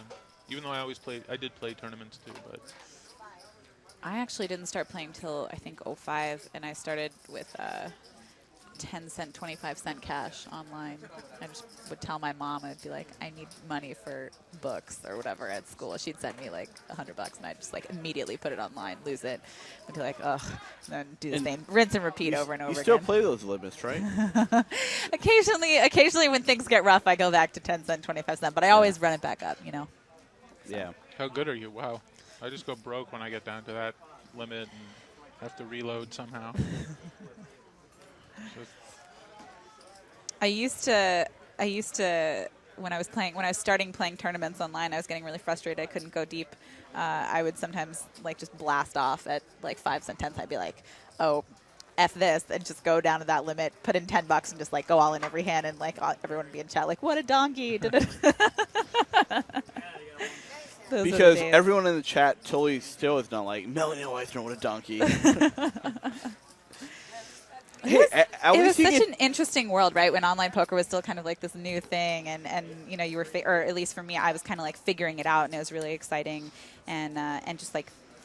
What year did you start playing online? I think I started maybe at the end of '04, like beginning of '05, and then I started winning stuff maybe like end of '06. It started kind of coming together, and then what site did you play on when I started? I started playing cash on Full Tilt, and then I played tournaments on PokerStars. I think PokerStars I finally broke through in tournaments like somewhere in the end half of 2006, and then kind of just went uphill from there. Jennifer raising it on the button here. Barry calling the big blind. Floss trip sixes. Jennifer going to bet her ace high. It's a paired board. Usually ace high is the best hand on this type of board. If you're Barry defending really wide against Jennifer. Well, it might be that whole thing where these guys just want to play pots against Jennifer. That's exactly what I was going to say. And I feel like even if his hand was 6-3, he'd be calling. Maybe 7-3 folding. This is a good spot because Barry's raising here because Jennifer, this is a perfect spot to play against Jennifer where you raise. Where she's just not going to believe Barry raising here. It's like Barry could be defending with a 6, and it comes 2 sixes, and then Jennifer is just taking a spot. So I think Barry here now is just going to call and then hope, let her hang herself most likely. I doubt he might think she has a hand, but she's also very known for remaking a play when she thinks you're making a play at her. So if he has any history with her, Which is interesting He's because just gonna call. does Jennifer ever do this for value with hands like aces and kings? Or is it just in those situations that you're talking about? I think someone's playing at me, I'm going to play back. Yeah, Yeah, she might do think it it's the for latter. value with aces sometimes, but she's so leveled in her. That's like a big leak I find in her game is she just levels herself to think you're always bluffing. Well, And then let me talk about it from my perspective because I think that it's a leak that I had a hard time fixing. I kind of felt like I got in some good spots with people trying to run me over because of just being a female, the image and stuff like that, and then I kind of just assumed everyone might always be trying to do that, and that was definitely the wrong mode of thinking it. And sometimes you get, or at least I find that as a female, you get into a situation where you feel like you kind of have to prove yourself a little bit that you're just as alpha as all the other guys at the table, and that you just can't be run over no matter what, rather than like being like it's and thinking like, well, if someone ever gets away with a bluff against me, I've just ruined my life by allowing that to happen. Well, and that is a leak. I don't know if it's specific to female players. I know that coming up, that was something I had to deal with and fix, and you don't want to feel like you're being pushed around. Nobody does at the poker table, but I think women tend to get that feeling a little more because people are trying to push them around a little more. At this particular level, Jen, these players, I think women think that they're trying to get that they're being pushed around more, but I don't know if that's the case. It may not be anymore. I know that not at the table. Yeah. Maybe in an alleyway or something. Or, I know that when I was hold on, thinking about she's getting pushed around. Jennifer's really thinking here. She's really thinking about calling down with ace high. She hasn't folded yet. I don't think this is to save face. I think the 7 on the turn has slowed her down a bit because a lot of Barry's bluffs have gotten there. Yeah, the turn did go check, and now Barry betting huge on the river. Yeah, and Jennifer making a good lay down. Josette Sangha saying... Yeah, I think at lower levels, it's true. You're like, woman, easy target. But when you get to a certain level, like with other regulars, they can easily assess your play within a few hands and know that that's not the case. So as you get in the upper levels, it becomes less and less relevant. Josette Sangha saying, I find it amazing how Tilly always has got a big pair. So, reference to her poker hands? Probably not.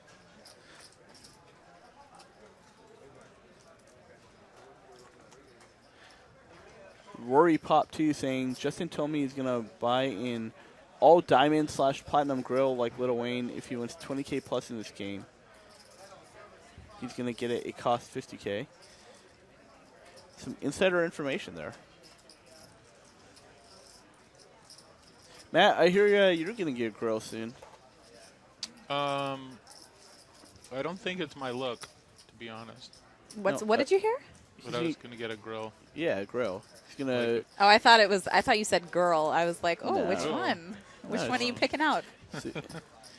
From the girl store, of course. Yeah. Where you go. Called Tinder. Ace, what's your best Tinder pickup line? I don't use Tinder, Melanie. This flop goes check. Jake now turning a gut shot. Ace, are you on J swipe? Are you looking for a Jewish girlfriend?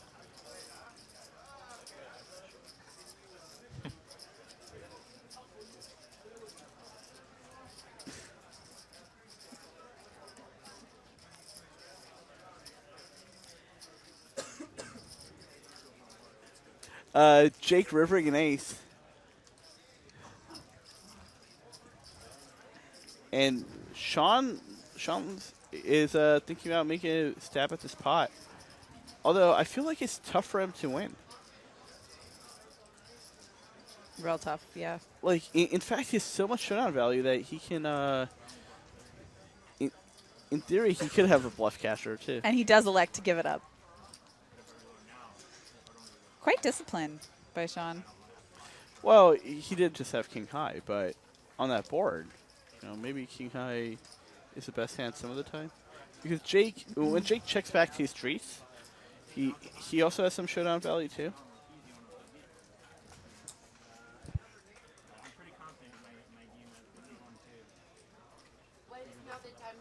Who is this Justin guy? Somebody asks on the Stealth Monk. name Stealth Monk on Twitter. Justin Schwartz.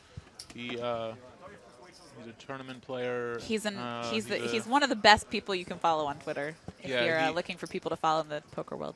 He's a fun follow. He's very outspoken. He's very smart.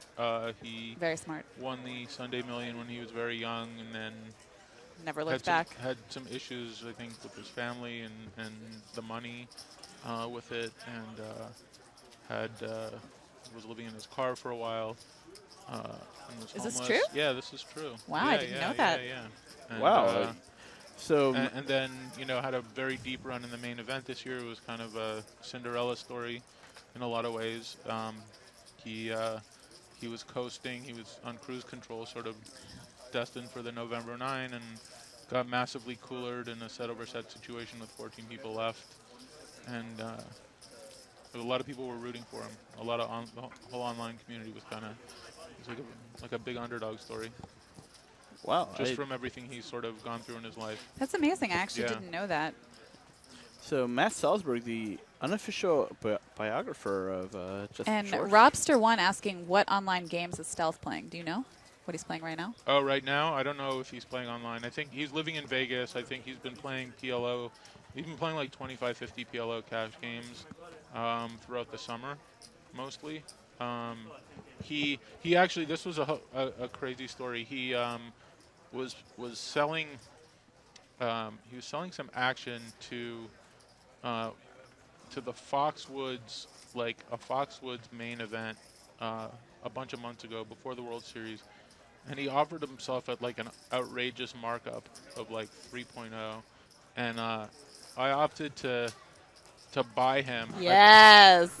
I bought a 5-ball of him At 3.0. That's so sick. at 3.0 because I looked at his record and he'd like won at Foxwoods. He had a bunch of scores at Foxwoods, and I was like, okay, he runs good at Foxwoods. He's so broke right now. I feel like he's gonna like do well, and he ends up shipping the tournament.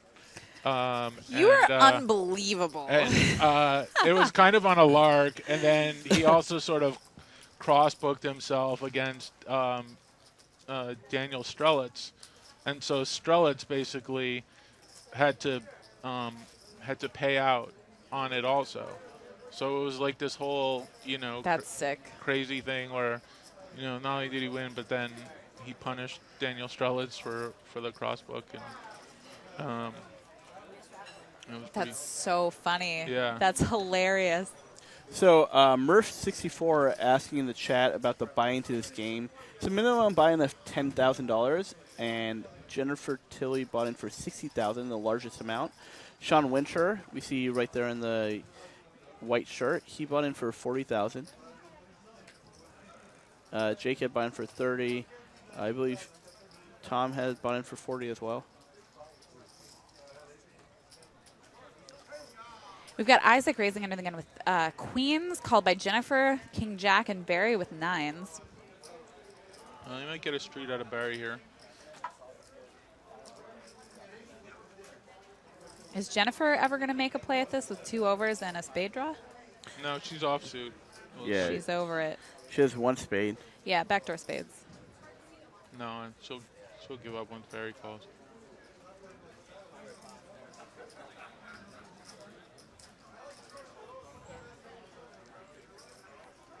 And then she wished she wouldn't.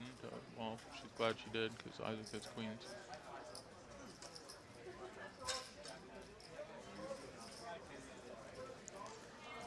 Isaac going to take a second barrel? Yeah, and Barry gives it up. I thought one street out of Barry.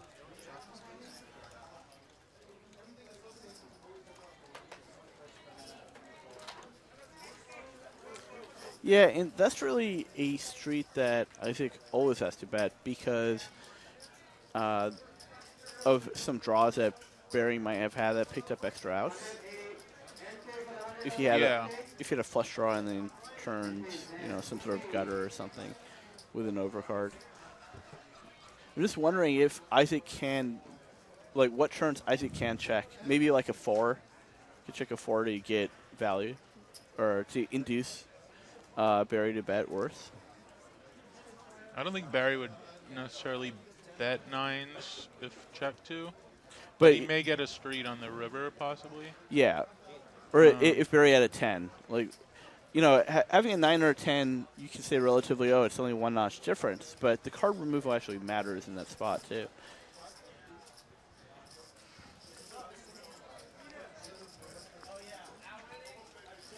So Justin limping the hijack, Sean raising up to 800, and Sean has been the loosest aggressive player at this table. Tom flatting, and now Justin with a re-raise. So he limped to re-raise. He's made it 2,800 to go. Sean gets out of the way, and Justin's plan works. Justin really playing into the dynamic of the table there.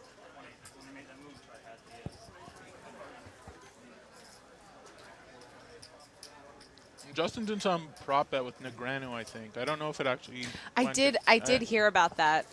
Yeah. I don't actually know what ended up happening. I don't know either. I forget if they actually started going ahead with it. It was sort of a weight loss free roll bet. They were going to play PLO, and then, but basically Justin had to like get down to 22% body fat. Yeah, they're talking about it in the Twitch chat here. It was a 100K free, PLO match, and then a 100K body fat bet. Yeah. But Negreanu was just offering the free roll. Yeah, body on fat. the body fat. So then, if Justin wins a bet, Negreanu gets the chance to win it back in the PLO heads-up match.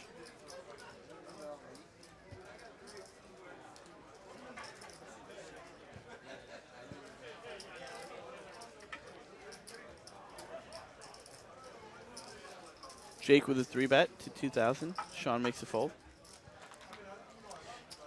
And this game has sort of slowed down a little bit. It started off right away with... People are on their phones. People are just over it. Well, people are on their phones from the start, but it started off with Sean doubling up Isaac and a lot of these like crazier, bigger pots going on. And true to form, Justin just saying, you know what, I'm going to straddle right here.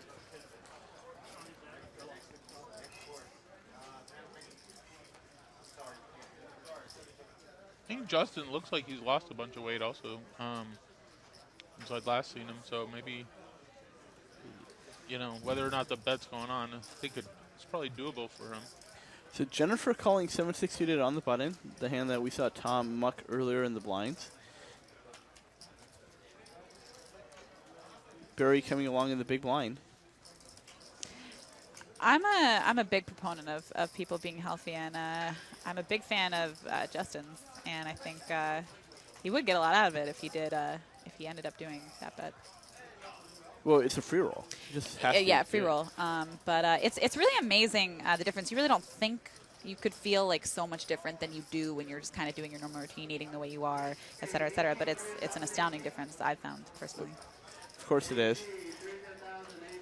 Barry was top pair. Jennifer with an open ender. They're both going Homer Simpson moment. Both going to go to the turn. 3 rolls. Now that third diamond might slow Jennifer down, but she also has turn to pair. True to form though, Jennifer going to barrel again. This puts Barry on a tough decision with King 10. And this is actually an awesome barrel because you do occasionally get kings to fold. If you don't right now, you can later. You do pick up equity on the turn, and the only hand that you're really worried about calling you down is flush, and you can represent that pretty easily. It's a nice barrel, I think.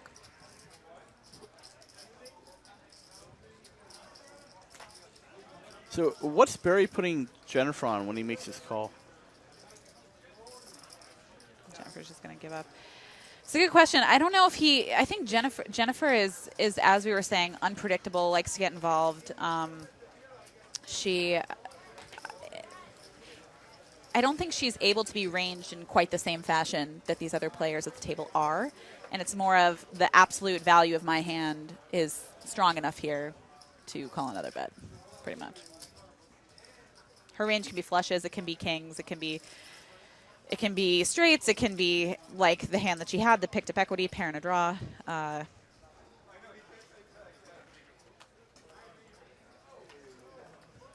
I'm less comfortable putting her on an exact range, though, than I would be on these other players.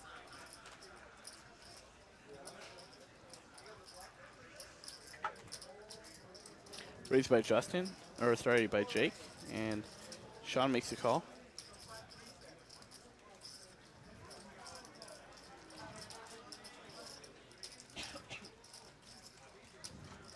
Pocket 4 still ahead here.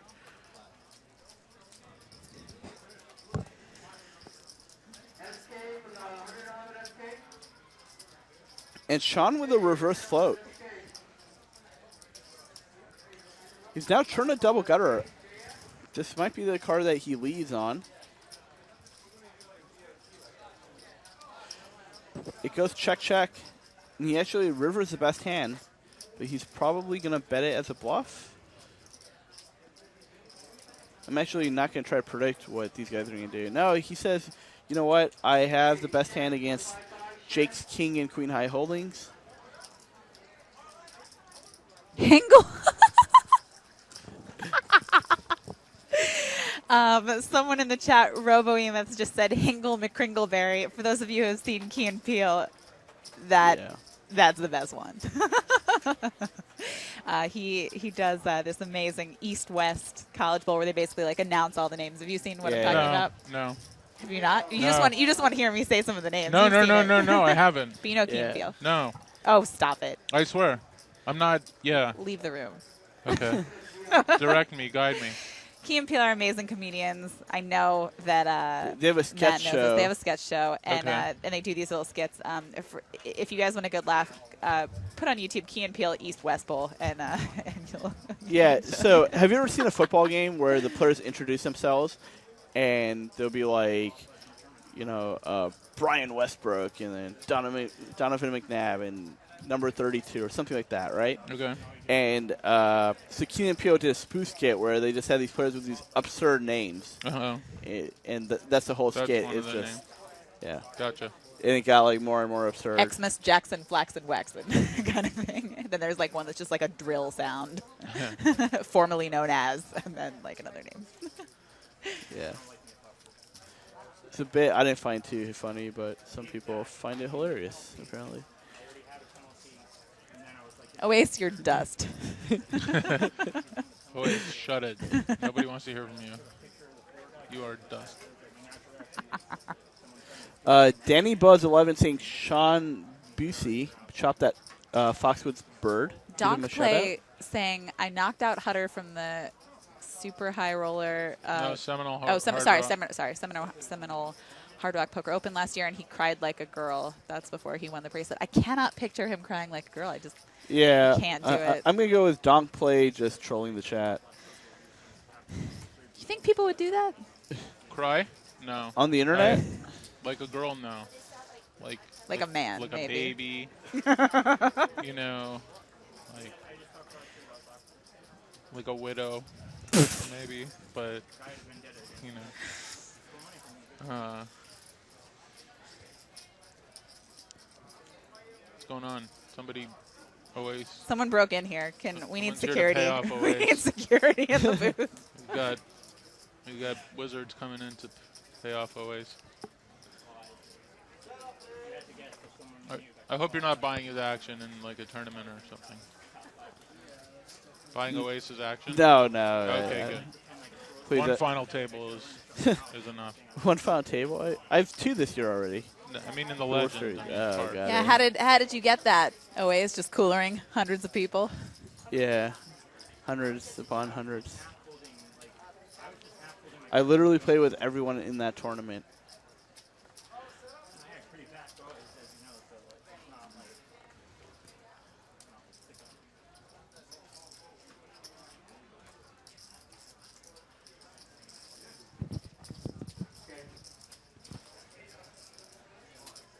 All right, so Monk raised it up here with the Queen Jack. Schindler's gonna make the call. Oh no, he re-raises with 7-8 of spades. Gentili looking at the ace-5 of hearts, salivating, wanting to play, but is she gonna do it facing a 3-bet? No, she's not gonna do it. Yeah, I feel like that's a 4-bet or fold spot. she shouldn't be looking just flat there. Nice 3-bet there from Jake. Yeah, in a larger sizing too, and we see the difference that these players have in sizing out of position and in position. That's something that we talk about a lot here on Live at the Bike. And even questions when people ask us about how to play poker hands, when we answer them in our forums, sizing matters based on position and playability.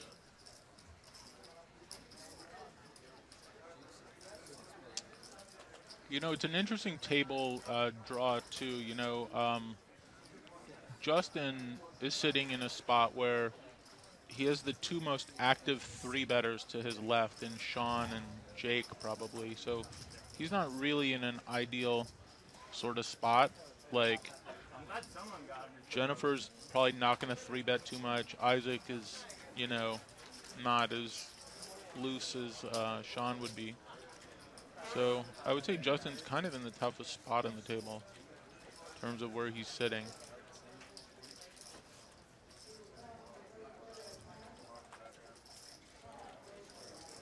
Yeah, and we've seen him counter that by flatting tens, limping ace-king.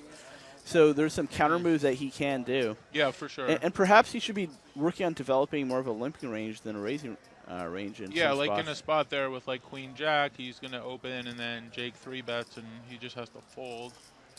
Where it's, you know, it's not a strong hand, but it's not a bad hand by any means either. So you put yourself in weird spots opening that hand, I guess, on your stack size against these two maniacs next to you.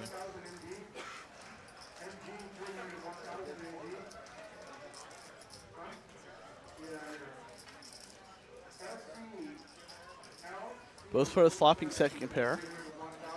Tom checking back. There are a lot of turn cards that can help his hand. Does Barry just fire here now? No, I think he could think Tom checks back value hand, so he checks. On this kind of texture, Tom is more likely to bet value hands than not, right? He's more likely to be pot controlling or giving up on this particular board. Not that the other hands aren't his range, but weighted towards give ups or pot control, I think. I mean, do you really see Tom checking back kings, for example, on this board? On the flop? Yeah. No, but like, you know, he could check back a weak jack or a 10. Yeah, so. but that's what I mean. His range is just capped at those kind of like at best a weak jack. River goes check, check, and Tom's But going to that's win why I this didn't one. think Barry would fire the turn, is for that reason, because he's either, you know, I think he would have called the bet on the flop. I don't think he would have folded, but I think he's just going to check.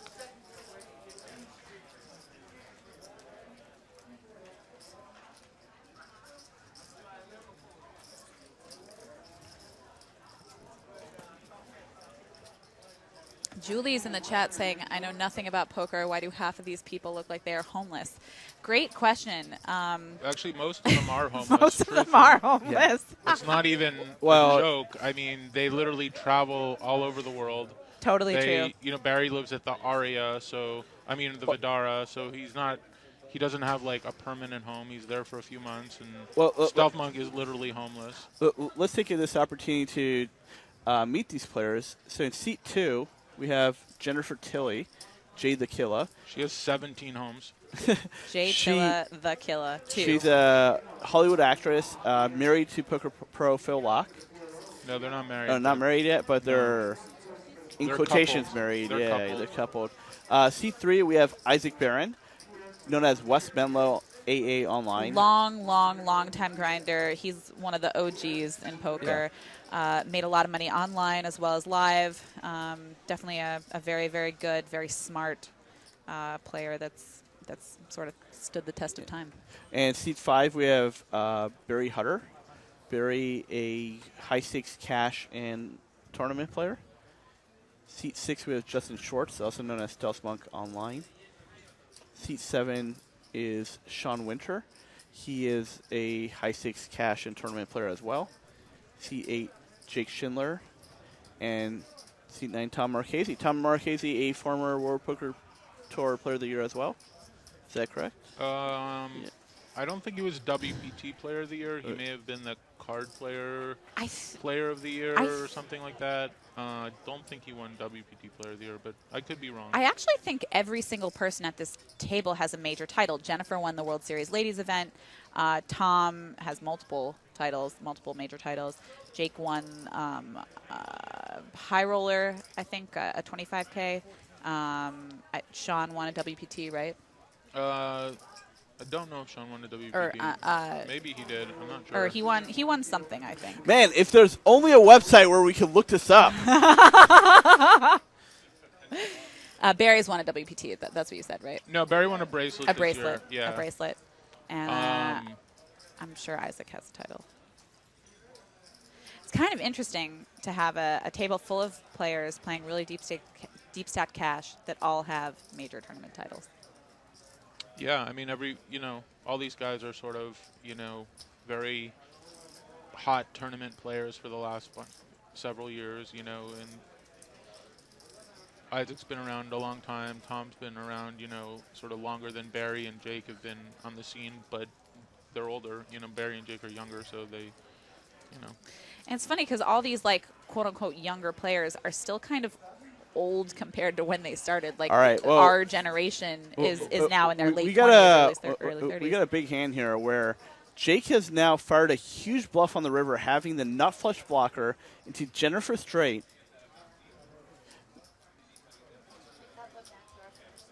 How much did Jake bet?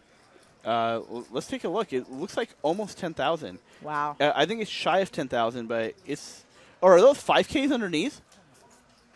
Oh. No, they're hundreds, I think. No. Those are 5Ks and they 1Ks. This is a $26,000 river Wow. bet. And this is exactly what I was talking about earlier. Look at this. Look at this spot. To try to bluff, though. I will say that. If you are going to bluff, though, this is the only chance you really have of succeeding. Yeah. He does have the nut flush blocker. He also has a blocker to the ace-10 straight, which may call him. If he's trying to get Jen to fold a 10, this is the hand that you want to have in your hand to do it. Okay, so looks like we have Jennifer stack off because Jennifer only has around 10 or 11,000. We had her at much, much deeper than that for some reason. One of the things that I think is prevalent in this hand is that Jen hasn't really been getting a lot of traction. She hasn't been able to win a lot of pots. She's been feeling a little bit like she's been run over. So this might be the time where she's just like, well, oh well, if you have it, you have it kind of thing. Yeah. This might be a better time to move had Jen been winning a little bit already. I agree with that. And that's really important. But in general, as far as the hands and the blockers and everything, this is the hand you want to have if you're Jake to make this move. This is a very interesting bet. And I think Jen feels like she might be beat here, but like I said, that mindset is so prevalent here. What's been going on up until this point, that the dynamic, I think, just tilts it over. And Matt, spot on. This is the wrong person to be bluffing this spot. But I also think the other thing is more prevalent. People are willing to make a big laydown if things haven't been going, not their way. I agree with that assessment. I think both of those think things so. at the same time. Yeah. I think a combination of her bleeding and her being somebody where literally the money means zero to her, are the necessary ingredients. How close do we think she was to folding there? Well, you know what? She didn't. I've seen her play a lot, and I knew she was calling. You knew she was calling. I knew she was calling. You know what? Yeah. Matt Salzberg with the spot-on reads on Jennifer Tilly tonight. You want to learn how to play Jennifer Tilly? Listen to Matt. Give Jennifer credit, though. She made the right call. Is a courageous bluff by Jake, but perhaps a little bit too courageous.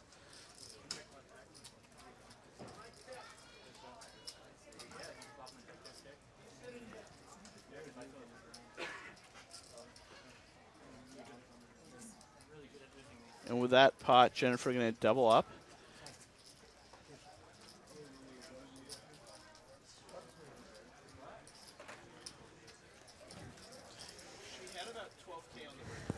And for those of you just tuning in on Twitch and livewiththebike.com, thank you for joining us. I'm Melanie Weisner, joined by Matt Salzberg and Owais Ahmed. You can feel free to type to us at livewiththebike.com or in the Twitch chat. And we're happy to hear anything you have to say, and sometimes your comments do make it on the air. We're playing a 5,100 no-limit Hold'em cash game. Super deep stacked right now. Jennifer Tilley, most chips at the table with 82,000. Having just doubled up in a huge pot, and a very star-studded lineup. A lot of very accomplished, very good, very smart players in this lineup. So it's been a real pleasure to watch. And as a poker player myself, and I know I speak for Owais and Matt as well, it's always really gratifying and interesting to watch other smart players kind of do their work. Really, at the end of the day, these guys are performing Grammy Award-winning songs, and we're just karaokeing. We're like, oh, this is what we think they're doing, and we're probably off-key like 90% of the time, but it's still entertaining, right? You're dust, Owais. I'm just dust. Literally dust. Nitty in the chat saying someone is buying Oasis action in his Jello match against Mel. that would be good action to buy. I would pay to see that match, by the way. John Hutter in the chat telling me by the to way- wish Barry good luck from his dad. Barry, your dad says good luck. Oh, that's nice. Very sweet, yes. It's nice when your parents are very supportive of your play and especially involved. I know that Daniel Strelitz, who you mentioned earlier, he's been teaching his dad how to play, and his dad has actually had some success, which is really his dad really follows nice. me on Twitter. Yeah. And like tweets at me sometimes. Yeah. And, yeah, David Strelitz is his dad. It's cool when your family is involved. Yeah. Very, very cool. And it's cool that Barry's dad is cool with Barry and all the drug problems he has and the crimes that he committed. No, I'm just kidding, Mr. Hutter. Your son is a friend of mine, and I'm just being sarcastic there. I think, what percentage of the time do you think people should take you seriously? 14. I was going to say That's 8. high. Yeah. I think that's really high. I don't know. I think it's more like I around should probably 6.5. balance Wait, hold more, on. but- Melanie, the but- question is, do you take his answer seriously? Ooh. Right, so it's like Wow. levels on levels. $300 raise by Jake. Life is a troll. Let's be honest. Jennifer coming along with Jack 10. She just won that big pot with Jack 10. Sean with 9-6. He flops a gut shot. It checks around. Jake now turning a king. He has the best hand. Checks around again, and now Sean rivering the 9 high straight.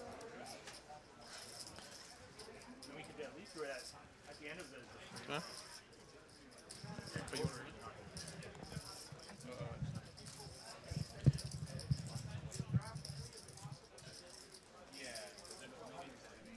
So Sean checks to Jake, who best didn't value, and Sean with the nuts here. We know he set up a check raise.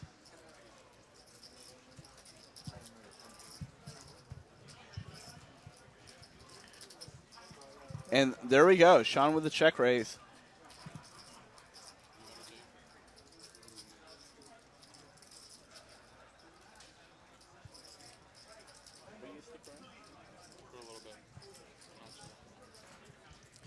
And Jake in a really tough spot here with just second pair.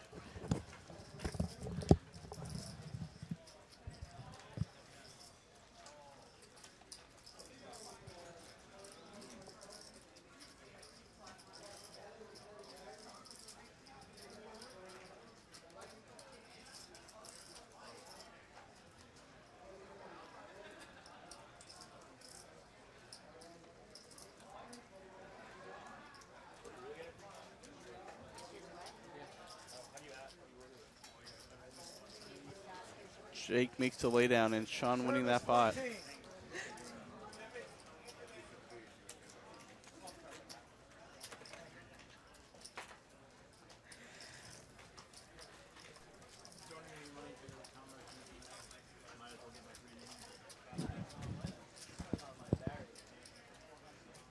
And something else to notice about this game is that all the players are being really consistent in their body language and the way they bet. Often times in smaller games you can pick up some kind of interesting tells on people from the variation in that, but it is pretty tough to get a read on these people.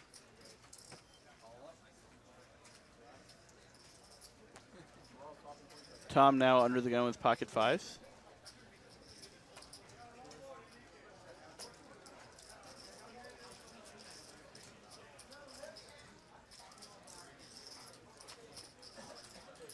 And I'm going to be stepping out of the booth for a short while.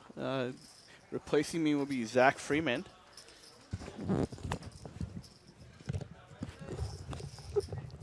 Zach will give you a self-introduction, but he's a local LA pro, run it once. Well, it's instructor. not going to be hard to be a step up from dust. So Step up from dust. Here you go, Zach. Take it away. Zach's a rock. The rock is replacing the dust. The rock. welcome to the game, Zach. Thank you. Thank you very much. We've never actually been formally introduced. Zach. It's a pleasure. Melanie. To the audience and to Melody. Hi, Zach. No one cares about you, Matt. How are you? Very good. Very good. We've played together a bunch of times over the years. Not too often. No, not a bunch of times. A couple of times. You Few live times. on the bike, probably, Yeah, right? live at the bike. And, you I know. don't play tournaments too much, so probably just live at the bike, maybe. Yeah, I feel like maybe the random odd cash game over the years. Yeah. Once or twice. Well, glad to be here. Looks like a fun game. I was trying to watch it on the stream a little bit Yeah, while super I was fun. playing some PLO out there. Well, what you've missed is there was a big pot between Isaac and who was it at the beginning? Justin, I think, or no, sorry, Isaac and Sean, where Isaac 3-bet the button and Sean 4-bet with Jack 7 suited. Isaac called with King 6 of hearts, and it went check, bet, call on, I think it was Queen 10-9, 2 hearts. All the money got in on an 8 of hearts turn. And so Isaac doubled up early, and now Jennifer has doubled up versus a huge overbet on the river by Jake Schindler. Jake had ace of hearts, Jack X on, I think it was the one we King just saw 10, were the straight, right? Yeah, it was King 10, 9, Jack. Yeah, one thing I Something just with 3 noticed hearts, about on yeah. the river on that one was against a player that if you're pretty sure you put it on something weaker than a straight, well, a straight or something weaker, then an even better hand to bluff the river if you're overbetting. Because when you overbet, you're polarized to something better in a king high straight. Then you might as well have the 10 of hearts instead of the ace of hearts, because now you're on a demi bluff, which is if she calls, you're just going to chop. But at least you block her from having flushes. So A demi bluff. half I the don't pot. think I have ever heard that term. Okay, that's for half the pot. That's a beautiful term. Okay. I love that. Demi bluff. Yeah. So No, absolutely. I like that too, but I think that's a totally different situation when you arrive at the river with a value hand and you want to push your opponent off a hand that's likely to be chopping. But isn't like basically he's trying to get her off. He knows she's going to fold like 2 pair, no problem, right there. Yeah, but Jake doesn't really have any other options to win the pot that That's way. fair, yeah. If he arrives to the river with a straight, he has a lot of options. I guess he doesn't what I'm- have to. Yeah. I hear what you're saying though. But what totally. I'm pointing at is like if he wanted to just bluff her off, let's say like top pair or 2 pair or something, a normal size bet would get the job done because he can rep just a straight, like the 1 card straight. But when he goes for like the full throttle, I don't remember the exact stack sizes, but obviously it was a huge bet. He's specifically repping a flush, possibly ace 10, but mostly just a flush. So like that's his game plan, is to get her off something pretty big, I think. So if he went just like 2/3 pot or half pot, he's just going to fold out top pair, 2 pair, and stuff like that with no problem. Yeah.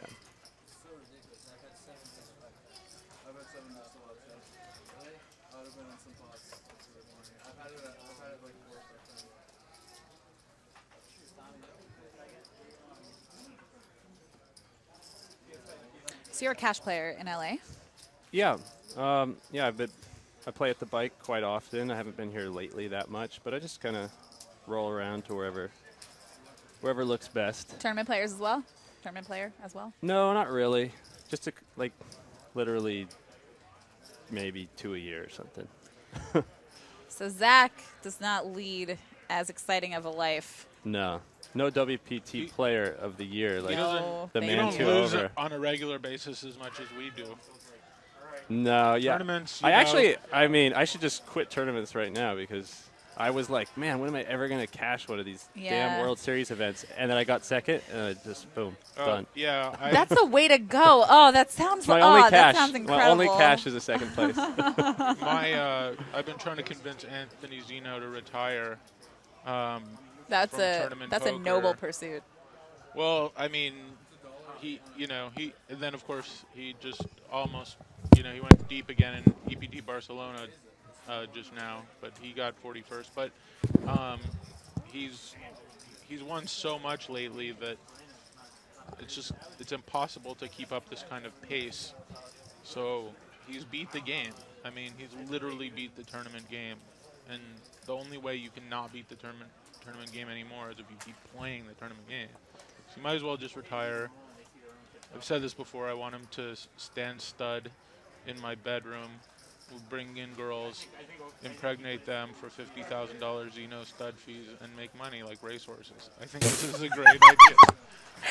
I think this is like the third time I've like pretty much spit on you as you said something. Well, I mean, I think this is. I don't even know about the foolproof idea, business but it just idea, got but- creepy when he said it has to be in his bedroom. So. Well, it can be anywhere. A motel, yeah, you did. whatever. A You barn, specified your a bedroom. field, a pasture. Because, my bedroom is set up for breeding, just so you know, Zach. Wow. If you wanted to get any creepier. Fortunately, Just- I Wow. don't know. Okay. Okay. Okay. Wow. I even have a crib in my bedroom, and I don't have a baby. Okay. Yeah, How creepy Sean, is that? it looks like someone in the chat, Jay Tyler has told us Sean Winter did win WPT a couple years ago. Okay. Interesting, yeah. So everyone has a major title. Might have won Jacksonville, I feel like. I don't know. Is that possible? I'm going to look it up. And are you familiar with all these players, Zach? No, not really. I know Stealth and Tom, and that's about all I know except from what I learned today. Okay. Well, Yeah. from what you've seen today, who's the person that seems like you'd want to be up against the least? Most of it would just be from reputation, which you can't base too much off, but everybody that I've talked to who I respect their opinions thinks that Marchese's probably one of the best in the group there. Yeah. Plus, I think he has more experience playing live cash and deeper stacks. He's played really well tonight, I have to say. I did notice one hand that I found a little peculiar. And we'll get back to that just a second. Justin and Sean here with the same hand. Blind versus blind. Blind versus blind. He's probably going to go check a lot. Oh, did he bet? And if... Oh, he bet at 400. Oh, so Justin's betting at this, and he's going to take a 10. Good for him. What were you saying? Oh, I found that hand where he 3-bet from the small blind with ace-queen suited. Just a little surprising, just given that when I was watching it on my tablet, the other guy, Barry, I think, was under the gun. I just found it a little light to be 3-betting with ace-queen suited there versus an under the gun open. If it was ace-queen off, it's kind of like borderline a bluff, but with ace-queen suited, it has pretty good playability. Post-flop, It went down just as you kind of would expect. But And you would have just flatted from small blind there? yeah, I think unless he has some exploitive read that Barry's opening really wide under the gun, ace-queen suited is just not far enough ahead of his range to start 3-betting. Versus cutoff, no problem. Hijack maybe even, but... It actually turned out, it looks like from Barry's opens so far this evening that he might have been right, that it has been a little bit on the looser side, but at that point in the game, there may not have been, I'm not sure what his read was. Yeah. Not a big deal. I was just kind of commenting on it. Yeah, no, I agree with that. Isaac I raising sort the of just 300 jumped from in, under I the think, at gun. that time, And Barry 3-betting the hijack now with ace-9 suited, getting a fold from Isaac. How do you feel about 3-betting suited aces like this in position rather than just calling, taking a flop? Well... I mean, for me in deep stack cash, I prefer seeing flops with suited aces on the cheap and not 3-betting them, hoping to somehow flush over flush somebody. That's sort of my preference. But I'm sometimes a little too passive in spots, so maybe 3-betting and taking control. if you are gonna flush over flush someone, which obviously doesn't happen very often, it's usually going to be versus a king or queen high flush, right? And the opening ranges of those specific hands are hands that are like king jack suited, queen jack suited types, things like that will probably call your 3-bet. So I don't think you cost yourself necessarily the opportunity. Obviously, you have more of an opportunity when you allow multiple people in the pot to cooler them with a flush of a flush. Behind you, Yeah. too. It depends what position I'm in. Like, if there's, like, people behind me, I'm more apt to just call and then hope people overcall behind and then cooler somebody. I mean, So I don't normally... we have Tom here with a 3-bet to 1,600. Sean's just called 300. Sarah straddled 300, I think. I mean, this is a very... Okay, so under the gun open, cut off flat, and then Okay, under the gun from open, the small yeah. blind. Is that correct? And a squeeze from the small blind from Tom with 8-7 suited. Wow. And both players call. Does Tom continue once here and then give up? If I were Tom in this spot, I have a range advantage over both of them. You can also check because you would check a lot of your value hands as well. I would check hands like kings, aces, and maybe probably not jacks most of the time. But here the 8 benefits from a lot of protection by betting. So Absolutely. And he doesn't need to bet large. He is protected because he's going to have some ace queens like we saw earlier. Randomly, we just talked about that.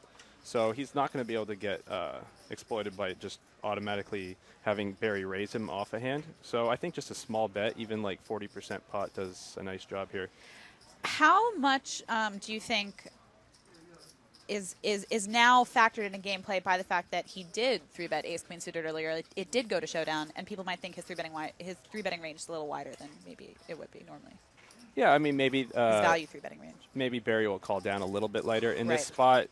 Once he bets the flop, he's behind his calling range. So he's certainly, I was about to say, he should just be checking. His ideal outcome when he bets the flop, even though he has the best hand, is to get a fold. The only thing he's ahead of once he Absolutely. gets called is like ace king, which isn't going to fold, and maybe a couple floats. And one of the interesting problems here is like we said, he might check aces and kings and stuff, but so you could conceivably represent a much stronger hand by checking, but allowing a turn to get there 3-way is just so detrimental for the absolute value of your hand, for the relative value of your hand, that it just becomes, even though you now can't. This is kind of interesting now. Yeah. So Barry check back for deception. You know, Tom gets counterfeited. Barry conceivably could have been counterfeited, so Tom could, try to take a stab here. Well, he's really only counterfeited by like 9s, Small 7s. pairs and everything. From How often is he really calling with those? Also, he called second to act, so he called with who was the third player? With the third player behind act, so he needs an even stronger hand. Tom bet 3K. I like Tom's bet. If you're just playing this spot strictly from like a GTO standpoint, he's right at the bottom of his range because most of the hands that he's going to squeeze the small blind as a bluff, a good portion of them are going to be suited aces, which he won't have to turn into a bluff at all because he'll have queens and 10s with an ace kicker. Smaller pocket pairs than an 8, he's probably not going to be squeezing. So even like a hand like king 5 suited or something, if he chose to 3-bet that, has some showdown value against smaller pairs and against 8x. So like if he's not betting 8 high there, then that's a really good point. He has no bluffs, yeah. And you do want to be balanced in that spot.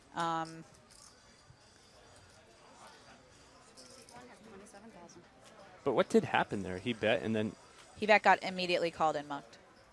So it was just a flat. What was the board? Was queen 10 10? I mean, Barry just called river. Yeah, Barry just called river. That's weird. Queen 10 what? 8? No, queen 8 10 10. Yeah. So That's he weird. only lost to Quad quads. tens. Okay. I mean, there's merit in calling if you think your opponent's bluffing will muck. You don't have to show your hand. I don't think like you have to raise the river. You're never really getting called by worse, are you? 10x. 10 maybe, but I don't know about that. I mean, he did check back the turn. How so often do you check back the turn when you're Barry and then raise the river and hope and your opponent can be expected to have 10x and be good and call you?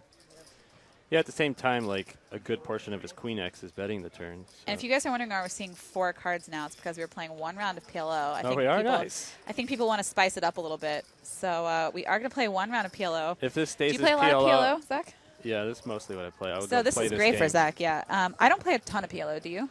I started playing a lot more recently. I don't.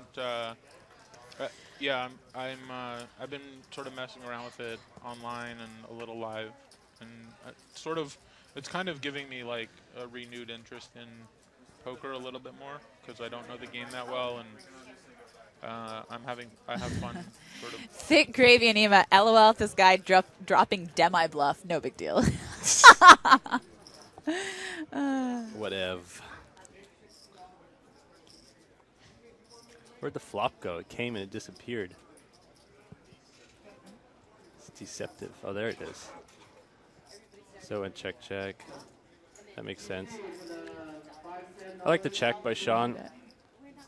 He's not going to be getting much worse. He's not going to get any better hand to fold. And with the flush draw, he doesn't really need that much protection. When he checks again, well, here we go. He could opt to bet. Jake is probably going to lead most aces up once the flop checks through. And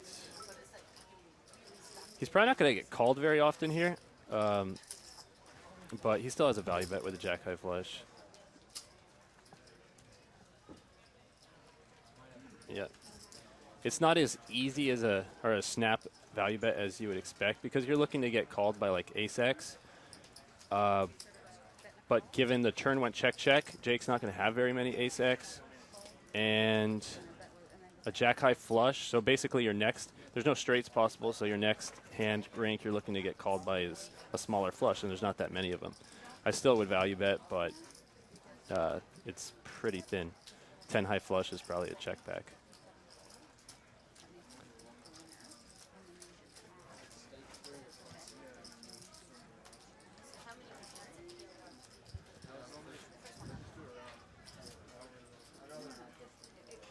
So who's a big winner in this game? Big winners really it's Jennifer and Isaac so far. Oh, that's right. I mean, doesn't that violate? Look, I mean, let's be honest here. Just one spot, and you're breaking the cardinal rule by just trying to bluff that person for a huge pot. That's a loss. I have mixed thoughts about that hand. I think what Matt said is really prevalent. She's the wrong person to be bluffing, firstly, and Yeah. I think the timing wise is also really prevalent. It's the wrong time in game flow to bluff someone who's been bleeding a little bit. Yeah. Agreed. It's not that you can't ever bluff Jennifer Tilly. I'm sure she's been bluffed before.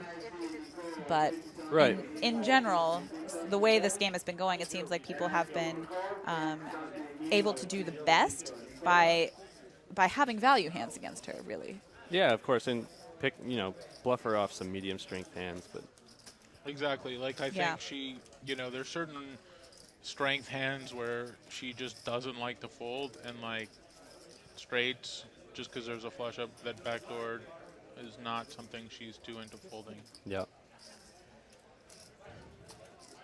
Call. Yeah, Sean won the best bet in Jacksonville. Yeah. So, yeah, I kind of remember that now.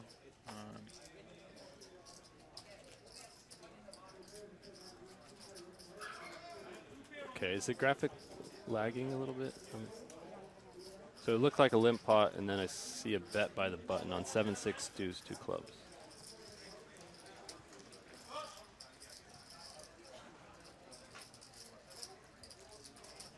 Spades, sorry, 2 spades. Wow, 3 blind hands. And thanks to all of our viewers in the Twitch chat and livethebike.com. Feel free to type your questions, comments, jokes to us there, or to our Twitters. I'm at Melanie Weisner. Matt is at M. Salzberg, and Zach. At Zach Poker, Z-A-C-H. You sounded like you just made that up. No, I'm serious. I don't use it a ton, but it's there. Dust it off. Dust off the Twitter.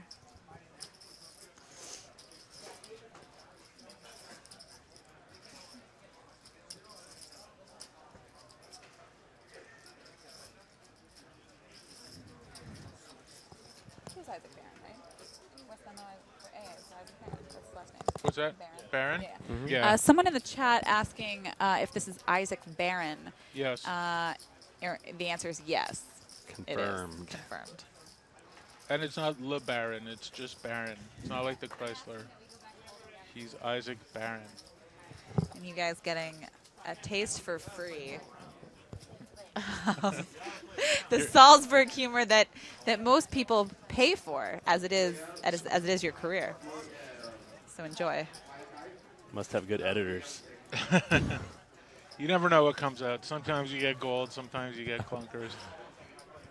This is the risk you run for being a comedy writer. One man's treasure, another man's trove, right? I don't think that's how that goes. I think it is. I think- or trove and treasure, or the other way around. I think treasure trove means like a thing of treasure. One man's treasure trove. is another man. One man's something. Trove is another man's treasure. Right? No, trove is no. What does that even mean? I just say trash. Yeah, one man's trash is another man's treasure. I'm pretty sure. Trash. What is a trove? One man's trash. I'm pretty sure treasure trove. It's like a. All right, Okay. so we have some Raggedy I'm Aces drinking by wine Tom. Here. I'm like babbling incoherently. Raises the hijack. You like this wine? Melanie Weisner bought a $75 bottle of wine for us here tonight, so thank you, Melanie. My pleasure. I will. Wow. I will You're not reciprocate well. this. With, Why am I drinking dinner Negra on me. Modelo? I'm switching over. Oh yes, All right. that is exciting. Can we go anywhere I want? I don't always well, drink there's Negra limits. Modelo. What kind of limits? We can't go to the last place we went to. That place, no. Where did we go last? All right, let's watch I this mean, hand. I don't know if I should say it on the air, but it was very foul. What? Oh, don't act like you don't remember. I don't. Okay, so Tom raises hijack Melanie with was on a lot of some drugs at the weak time, aces. so it was, you know. Matt, I'm going to commentate on poker. Okay. So I have to hush you up here. So, anyways, he raises with weak aces. He gets 3-bet by Isaac with a, little bit gappy double suited rundown. How cute is Isaac Baron? Adorable. Given that I assume they're fairly deep, these aces are going to be pretty tough to play if you 4-bet. So, I would definitely advocate what he did, which is just flat. Well, you also see, I'm not the expert, so I want to ask you, don't you see in super deep PLO people will 4-bet a much wider range so that they're able to 4-bet aces and 5-bet and stuff like that? Yeah, you're gonna get a wider 4-bet range as you're deeper for sure, because you get less punished. Because like if you 4-bet, let's say you 4-bet some kind of rundown, and you run into aces and you face the 5-bet, you can still flat and play profitably. So the deeper you go, definitely. And I know a lot of us have seen some huge pots online, mostly in heads-up PLO, which is a much different animal, I guess, but where people are like 7-bet calling all in with kings and being ahead and stuff like that. So how the deeper you get, I mean, I guess it depends on if you're 6-handed, if you're heads-up, if you're full ring. But what kind of goes into that decision when you're deciding, do you want to 4-bet aces or do you want to just flat? Well, certainly stack depth. I mean, if you can get even a third of your stack in, like heads up, you have a snap 4-bet.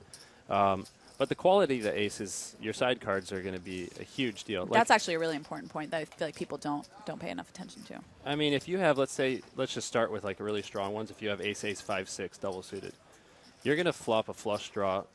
Each flush draw is going to be like something like 11 to 13%. So like let's just say 12%.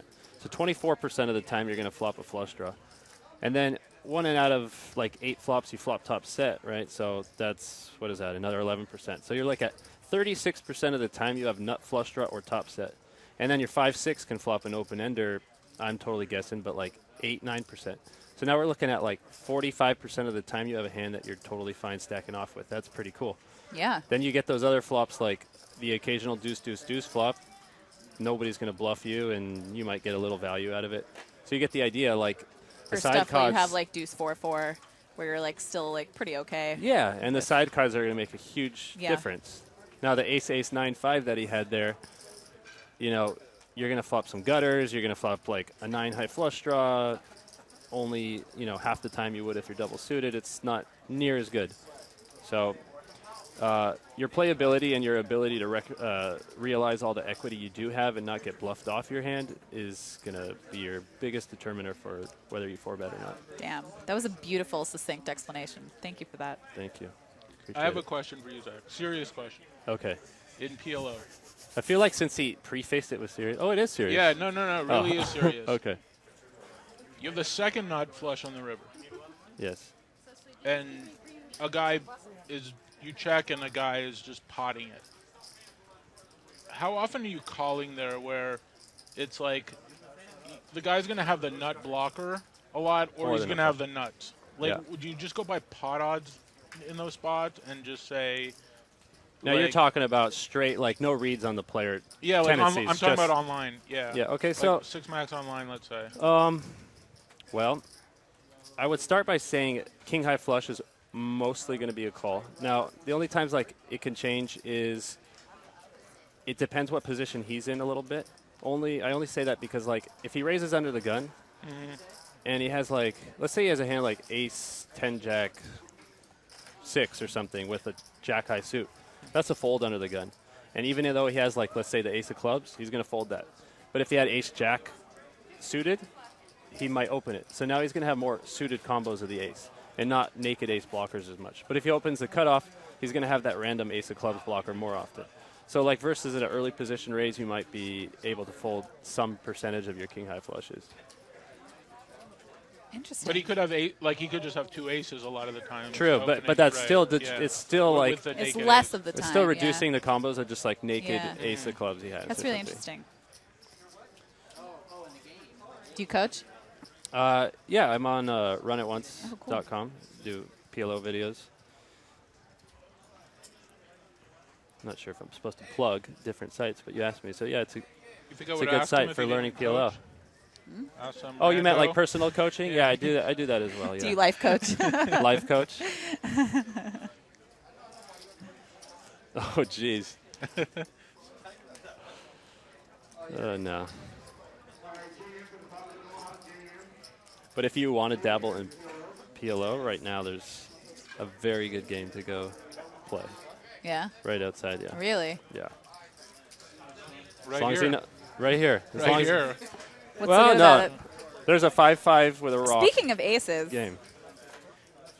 Yeah. so what's if I don't play a lot of PLO, what's the optimal strategy for me going in? A lot of hold'em knowledge, understand everything you're saying, makes total sense, can probably apply like some pretty good principles, you know what I mean, but not yeah. have the experience behind. What would you say to a player like me, strong hold'em background, going into a game like that? Simplest thing I would say is start buying in short.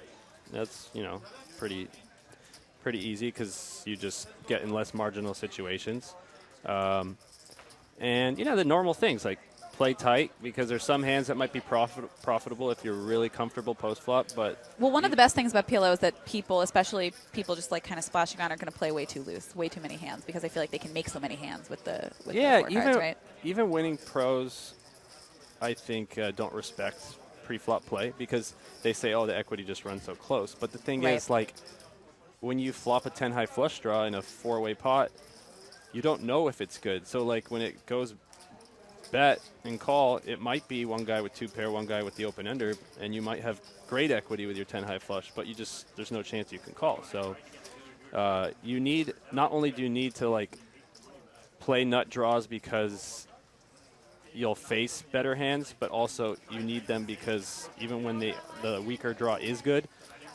you're just not going to be able to continue with it. You're not going to be able to face any heat. Right. So I would just, suggest like playing pretty tight, snug pre-flop. You're going to flop way better. Everything's going to be easier. Play shorter stack. That'll be easier. And just get ready to have some rebuys. Like, seriously, I mean, just that's the nature of the game. I mean, PLO, you can make really good money doing it. But it's just interesting how the way it comes is like in No Limit, when I stepped in, you told me about the big pot, right? The Jack 7 of hearts or something like that. In PLO, you wouldn't have that introduction. It would be like tons of big pots. Yeah, totally. And one guy, I don't even remember, like it went so fast, I don't remember who had what, but one guy was a big favorite in the pot, I assume, right? Or was this draw versus hand? I don't know. That hand you're talking about. It was Jack 7 versus King 6 of hearts on Queen 10 9 2 hearts. Okay, then so that's turn kind of was close. made. But Yeah. in No Limit, usually one guy's way ahead. And you Yeah. make most of your money in one or two key pots where you're a huge favorite. But Absolutely. PLO, you're just rinse and repeat on 60-40s over and over, and they add up huge. So you just kind of got to buckle up your seatbelt and just enjoy the ride. Well, that sounds great. Yeah, it's Where fun. do I sign up? Sign up over at in the Just plaza. outside. Find Lyman and tell him you want to play some PLO game of the future. In your opinion, is PLO a game where you can have a much bigger edge than Hold'em currently? Overall, right now, I'd say yes, just because I feel like, well, personally, I feel like my PLO game's probably better than my No Limit game. Would you say you're the best in the world? No, I won't say it, just because that sounds cocky, but it's definitely true. Nipun Java, my friend, is the second best 6-max PLO player in the world. He got second in the World Series 6-max this year. Sweet. Yeah. But yeah, But for yeah, yeah. PLO, what was I going to say? I was going to say that, I think the, even if you're, what I was going to say is like most people don't play it very well. And there's some No Limit players that through the years have just, the average player pool has kind of gotten more competent as time has gone on, and that just hasn't happened with PLO. And the other thing is, like, That's a good point. people play so face up in PLO, just super face up. So You don't have to worry about people being as deceptive versus you or running big bluffs or. yeah, you don't have to worry about that, and it's like much I feel easier like to run it's- bluffs and stuff like that. Yeah, I was going to say it. I feel like Because of that, it's much easier to I run feel like bluffs. running bluffs in PLO is just like much easier, and That's interesting. We've got let's get back to that chat in a minute. We got a three-way pot going on right now. Justin with deuces, Jennifer with king queen offsuit. I believe she called on the button, and Barry came along from the big blind. Justin flopping bottom set, and he's just not going to get much action here unless Jen decides to do something. I And raised, she's yeah. not. Yeah. But you are right. The average competence in Hold'em is much higher. Like the people who would have been big, like, how do I explain? The people who are the losers in tournaments now, for example, would have been beating tournaments, 5-6 years ago. Yeah. A lot of them. So it's really interesting how far the game has progressed. Cash, I find, is progressing at a weaker rate or a slower rate than tournaments. I find that Cash is at I guess it depends on what stakes you're playing. But I think the average caliber of player is going to be better in a tournament like a few $1,000 tournament than it is necessarily a 5-10. no limit game. tournaments.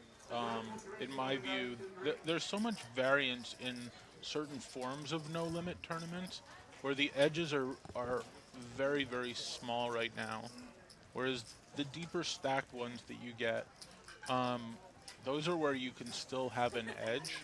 And when you start to take away those edges and having turbos and having shallower stacks, Let's pause Yeah. it. I really want to hear what you're saying. Wow, Let's pause it okay, for a his second. aces. I didn't see So what he had. Isaac Okay. Tell me has to leave. aces here. Sorry. Isaac has aces here. So Justin, I saw what happened. Yeah, basically, yeah. Isaac opened. It went call, small blind, big blind. And I think Justin led the flop, which makes sense. He in the big blind is going to be calling a wide range, and he he's would going to do connect this- with this flop a lot better than Isaac is. he would do it. It's important to note that a lot of people will lead out in spots where it kind of defines their range as a middle strength hand, but that Justin and many other players at the table are good enough to lead out here with sets with the straight, two pair, things like that. So it doesn't cap his range, and it makes his hand a lot more easy to play than having to check call multi-way. So I like the lead by Justin. Bad turn for Justin and continue. I think he probably should continue there anyway, like a decent amount of time, but not. But it's totally fine to give up, especially versus the range that Isaac needs to call. Yeah, so he ended up check folding the turn. Check is that holding right? the turn, yeah. Yeah, I mean you need to have some bluffing range, otherwise Yeah, you'll and never you get still have called equity when with you have your trips. 8-5, so I think it's all right to. But it is, yeah, So, it is yeah. a pretty bad turn for him. And like, one way of describing that spot for him to lead or to check is, everybody knows that the pre-flop raiser c-bets, okay? But if you ask somebody why, why do they c-bet? Well, because he has initiative. Well, what is initiative? Or- There's yeah. there's actually no quantifiable definition of initiative. It just means he raised before. So, but really why they say he has initiative is because he has a stronger range. Because he raised pre-flop, he's uncapped, and he has a strong range, and now you just called. But when you put a 8-5, what was it? 9-8-6 flop or something? I think it was Something like that. 9-7-5, and he had 8-5. Yeah, so on a 9-7-5 flop, all of a sudden the table's kind of turned. The big blind is calling with a lot of suited connectors, small pairs, and now he might actually It becomes, have a quote range unquote, advantage. his board, Yeah, as so, opposed to the opener's board. Yeah. so in a sense, like he's betting because he has the range advantage. Looks like Justin has checked twice here with ace jack of diamonds. A lot of players would opt to lead out here, given that they have an over flush draw, nut flush draw, and they block hands that may be c-betting this board, like queen jack, 10 jack, 9 jack, etc. What do you think about Justin checking here? I like to check a lot for the following reason. If he just leads, nothing better is going to fold. Also, And his ace high is often good. Right, that's what I mean. He has showdown value with ace jack, so if it goes check-check, he can still win. Now, if he checks and Sean bets, he has the option of check calling to bluff catch, or he can now check raise and actually get him off better hands. But if he leads, even the next best hand is ace-king, and even that's probably How do stealing. you feel about him check calling this turn with only 8K behind? He has pot behind when he check calls the turn. Is that a better spot to jam? I think it's close. I don't mind the check I because think it's close. he certainly does beat like delayed c-bets, delayed like turn spade flush draws. He also puts pot-controlled hands like an 8 in a pretty bad spot. Yeah, Sean's going to have I'm actually getting these positions a little mixed up. What happened pre-flop, do you know? Did it limp call or did he open? Justin limped. Sean raised. Okay. Justin called. So Justin's a very strong limping range here. So check, and then check. I guess when he checks back, yeah, I mean, he's going to have a lot of like mid pairs when he checks back the turns. And I think it's pretty. I wish we could see Sean's hand here. I'd love to see that. He went bet, yeah. I think it's a pretty well played hand.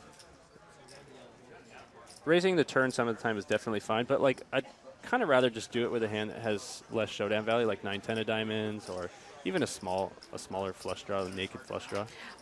With those hands, do you also find merit in leading the turn?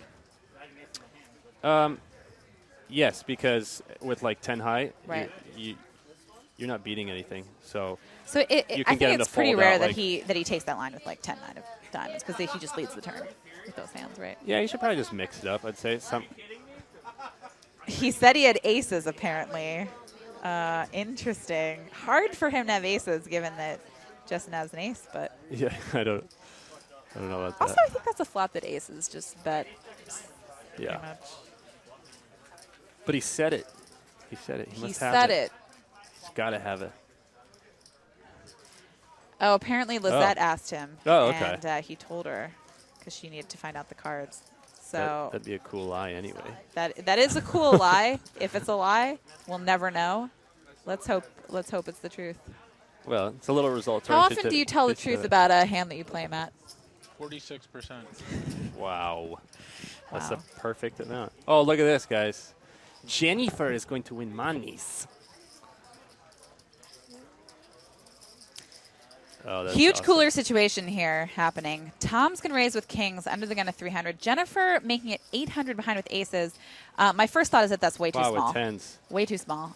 Justin's got tens behind on the button.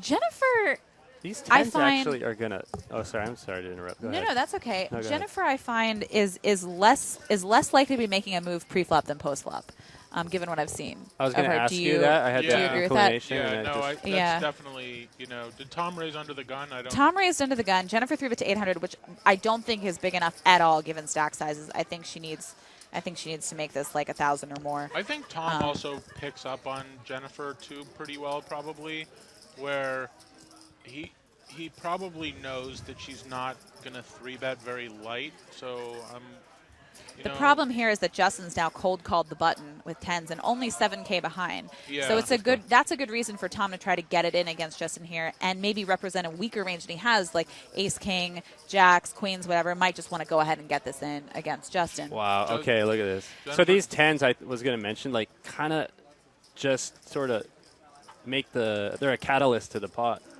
He And an folds. immediate Yeah. fold Wow. of kings. Wow. Oh my Jeez. God. He just snap mucks them like a huge boss. Very nice. He knows that Jennifer would That- at least right. think about it with queens. That's what I was saying. Where like Tom knows she's not 3-betting him light, and then for her to 5-bet when Stealth Monk is also cold flatting, and then Wow. he's 4-betting. And the sick thing about this, well, there's two sick things. The kind of anticipatory thought process going from Tom's mind. He's thinking, I'm gonna 4-bet here with the intention of folding if Jennifer makes If a I move get- here, because Jennifer can't do this here without aces, or she's gonna think really long with queens, or Right, exactly. something So- like that. So there's that, and there's also he may have been saved a little bit by Justin's call here, because if Justin doesn't call, he's very Well- likely to 4-bet his hand anyway. But is he going to get away Well, from that's it what I'm as saying. easily? It's like because he overcalls a 3-bet, and then he's 4-betting, and then she's 5-betting. Then Do you know the effective stack sizes in that hand? Wow. Well, it looks like Jennifer has 27K if the graphic is right there. 24K? Jennifer has 24K, but I think about 80 million behind. Yeah, I mean, what? Uh, 24K. No, it's definitely more than 24K. Wow. That was How much? unbelievable. Just no thought. No, he like- just shows Jake. He's like, It's way more than see 24, this? right? Snap Mux. Snap Yeah, Mux. I What a mean, boss. the- And the- Jennifer's picked up another big But hand. I think it's kind of relevant because, like, Jennifer's Wow, picked. two It flops, looks like top Jennifer's set. picked up Oh, jacks. wait. If the graphic is right, it looks like I she think has jacks this jacks, hand. Yeah.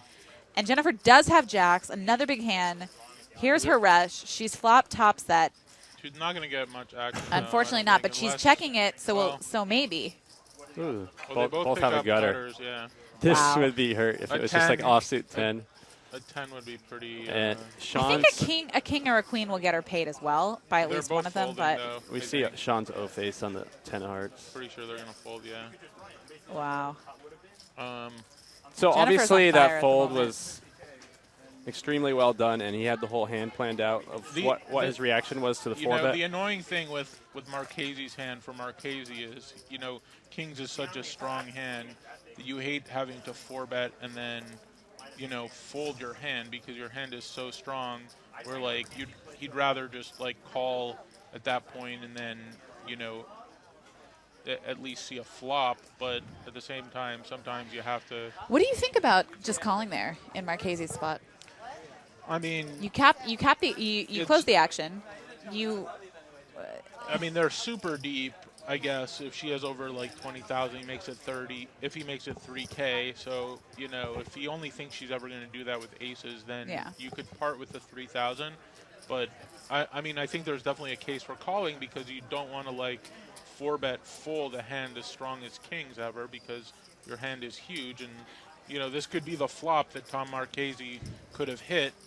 Had he called, and then he could have won a massive pot off Jennifer Tilly But in with that stealth, spot. and then other things, Stealth Monk's range for flatting there on the button, like, is he ever really paying you off when you then 4-bet in that spot? Let's say Jennifer does fold. Are you ever getting it in against Justin? I don't know. You look really strong. Well, in the that thing I spot. would add there is like when you traditionally like learned how to play 100 big blind poker, anything you 4-bet for value, you never fold. But a key thing here is one reaction is to say, okay, when I get really deep, hands that I don't want to stack off with, I'm just going to flat the 3-bets because I don't know what to do to the 5-bet. Right. But that kind of handcuffs you because now you lose value against their calling range. So That's actually really interesting because you see that a lot at 5-10. People are only 4-betting with, like, kings and aces. right. Yeah. And so, like, what the correct adjustment to do is to flat sometimes with those hands, but also to 4-bet them if they have a calling range. Because if you have a hand like aces and they have jacks and you 4-bet and you don't 4-bet enormously huge, they're going to call. So you have, like, if she did have queens there or jacks, her most often, her highest frequency play is just to flat. And, like, Marchese's like more incentivized to 4-bet there when stealth cold calls because he now is gaining by getting stealth to fold some of his equity with whatever he has or getting more value from it. So I really like the way he played it. And even though I really commend him for how quickly he folded. That was pretty awesome. It's actually not a exploitive fold, which is crazy because if he's only opening, let's say like 15% of hands under the gun, and once he faces a 3-bet range of Jennifer's, let's say it's really tight, and it's like 5 or 6% of hands, she's going to have aces so often of the time. And now when he's going to have do you know how often aces are out of a total? What is it, like 220. It's 1 and 2. I think it's 226. 221. 1 and 220. So basically like a little less than 0.5%. So 1 in 30, if he opens 15% of the time, so like 1 in 40 times he's going to have aces. And if she's piling in like whatever it was, 40,000, he's good. If his calling range is just aces, he's going to turn a profit. He's not going to be exploited. So that's just how like deep stack poker hands ranges shrink up so much. She just never piles in with anything worse than aces. Oh, I agree she does. And what I does think she do with kings? She probably just flats. I think she just flats. And if she doesn't, she goes in the tank forever. So I was just saying, the like, timing was really crucial there to how quickly he was able to. I guess I was just trying to comment that like he could have made an exploitive fold there against her, but at the same time, even if he didn't have a read off her, it would be just because so much of her 3-betting range is comprised of aces. Basically. Yeah, and just because they're so deep, and the positions under the gun and under the gun +1. Yeah.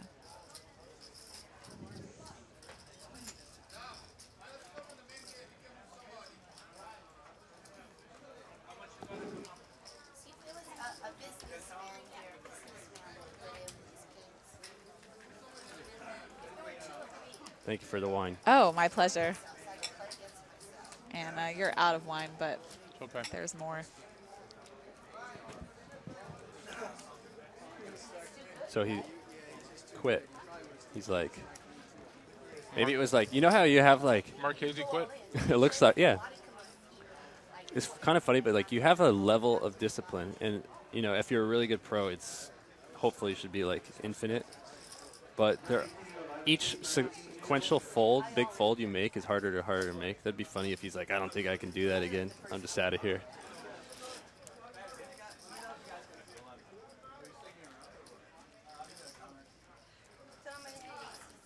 It's so funny how I always see this where, you know, a big game comes together and then you're like, okay, there's a spot in the game and who's the spot? And it's like, okay, clearly these are all like professional wizards, and then there's like Jen Tilly who plays a lot, but she's clearly who they anticipate the spot is, you know, based on who she is and so forth. And and then, you know, Jake is blasting off bluffs to her and she's calling, and you know, she's cold decking Marchese with aces and kings, and it's like where I've seen that so many times where like then the spot just like starts just crushing, you know, the regs.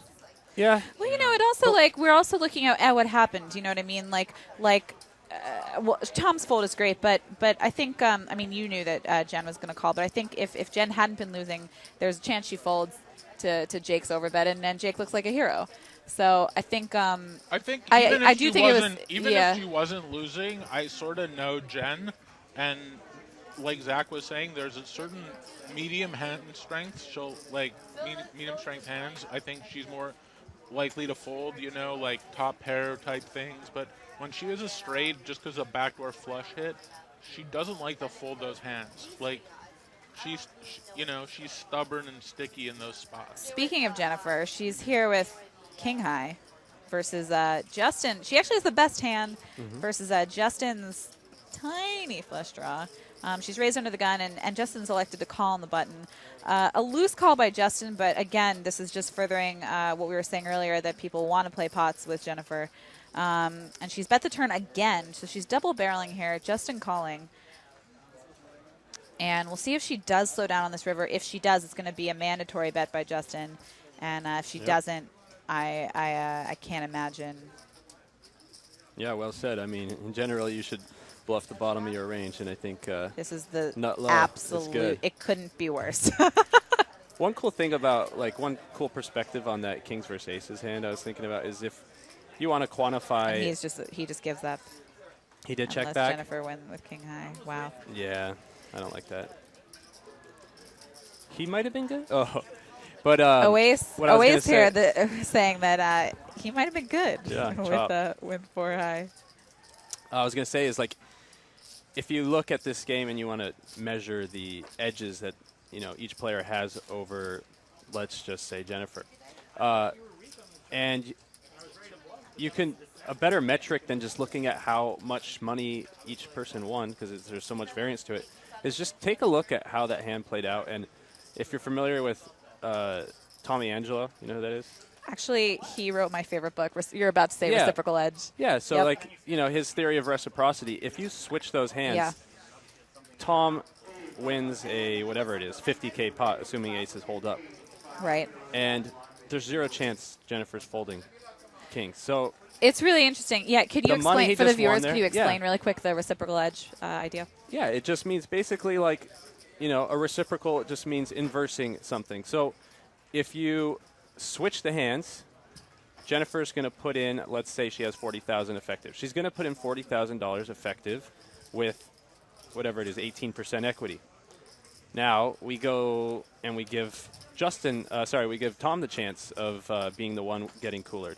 And he put in whatever he 4-bet to, like 3,000 or something. And then he folded. So he put in $3,000 and capped it off right there and folded correctly. And she's going to put in $40,000.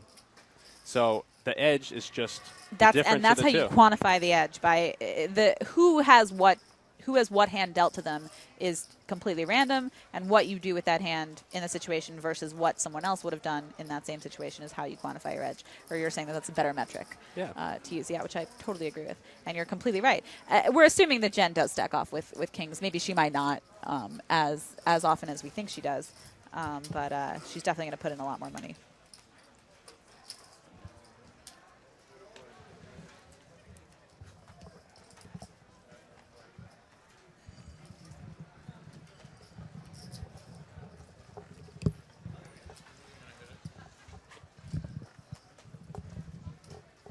And Matt is going to be leaving the booth, as is myself. I may pop back in I a barely know little how to bit read later. these graphics. I might have to pull a waste in here. Or I know Abe wants to come in. Grab a Go tell him. Oasis to What's that? replace.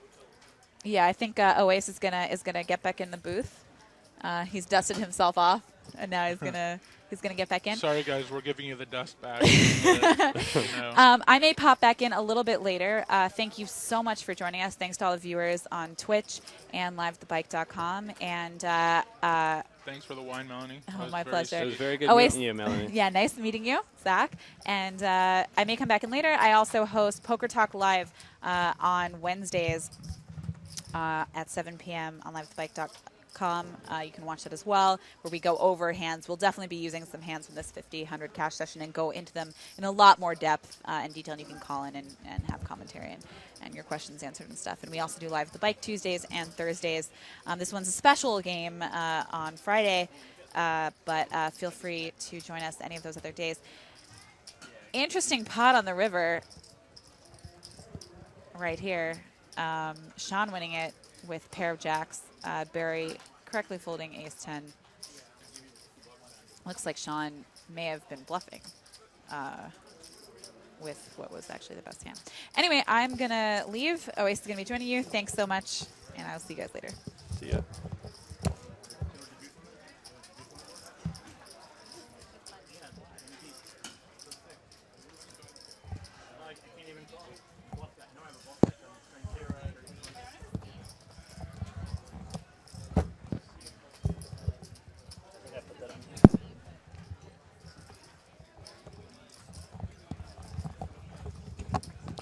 Hello, everyone.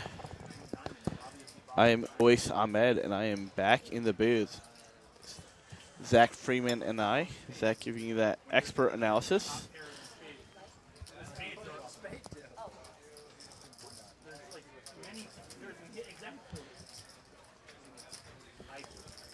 And for those of you that are wondering what this game is, it's a 5,100 no-limit hold'em game. Minimum buy-in of $10,000. We're currently six-handed. It's a tough game. Yeah, it's been a tough game, and it's been a leveling war so far.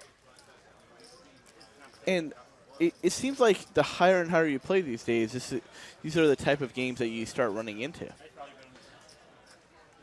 Yeah, I mean, Well, you're correct, but what's the highest no limit that you've played? And I know you played pretty high for a while. I think no limit 5100. I think I've played some bigger PLO occasionally, but yeah. But Tom Marchese earlier making one of the biggest laydowns I've ever seen. Have you ever folded kings pre-flop in your no limit career? I'm thinking. I don't think I have, but I don't really even think there was a time where like it was close. I just haven't had it in a super deep spot. Yeah, I haven't. How about you? Yeah, me neither. I mean, once again, it's just... I don't even remember thinking about it, to be honest. So I just have probably been fortunate not to ever face like some crazy 5 or 6 bet super deep. I thought about it once, and I still shoved it in, and he had aces. But I do remember getting kings inverse aces and running it twice. Do you know the guy Jack out here, the old Russian Armenian guy with the loud voice like this? Yeah. Anyways, it was like 6 years ago, and whenever I see him, he points me to me across the casino. Luckiest guy in the world. I had aces, he had kings. We ran 2 times, king both flops. That sounds pretty lucky. Yeah, so it didn't really teach me to fold them. Always give me the pity laughs. Isaac with a $300 raise, and Sean coming along in the big blind. And Sean flopping Jen. He's flopped 3 10s. Check. Okay. And once he goes check, I think he should be leading. Yeah. Here pretty wide. Well, is there a case for checking? Just because you just have... You most likely have your opponent drawing dead, and you almost make no money by betting, too. Well, you do make some money because, like, he might be going for a delayed c-bet or a complete give-up like he did have, but a lot of the times he's going to have a hand like, like ace-queen, and that's calling you on the turn. It's not folding. So, when it goes check on the flop, he's going to have some kind of showdown value a good portion of the time that's going to peel the turn. So I definitely like leading. Now, that should be your bulk play probably, but in any spot you should probably have some mixed frequencies there where when you check you never have trips. So Justin raises the button with aces to 300. And we have a squeeze from the small blind by Sean. Wow, okay, so now we have Jake in the big blind with queens. Wow, so another pre-flop. I wish I knew the stacks. Can we figure these out? Let's see. So we have Justin at 8,100, but I think he's deeper than that. It looks like he's got at least 15,000. 15,000, okay. In this spot, he can go ahead and 4-bet. He can play this, I think he can play this either way. He can 4-bet, and I would not fault him for stacking off here. Just because positions are way different than the other hand. We were under the gun and under the gun +1 when Jennifer had the aces. But here it's button versus small blind. Small blind is going to be 3-betting super wide, buttons opening wide. And Jake's going to have more bluffs in his range too, which makes either of them stack off lighter as well. We have Sean at... Sorry, we have Justin at not that deep of a stack. So I think this is pretty much a spot where if Justin shoves, Jake's committed with a lot of his value hands in the big blind. Yeah. Sean, by the way, jamming to his own beat. But the question is, do you make more money by just flatting here, too? I mean, I think he should be 4-betting. Sorry, 5-betting. I think he should be 5-betting. Even though it looks strong, I think he should be 5-betting.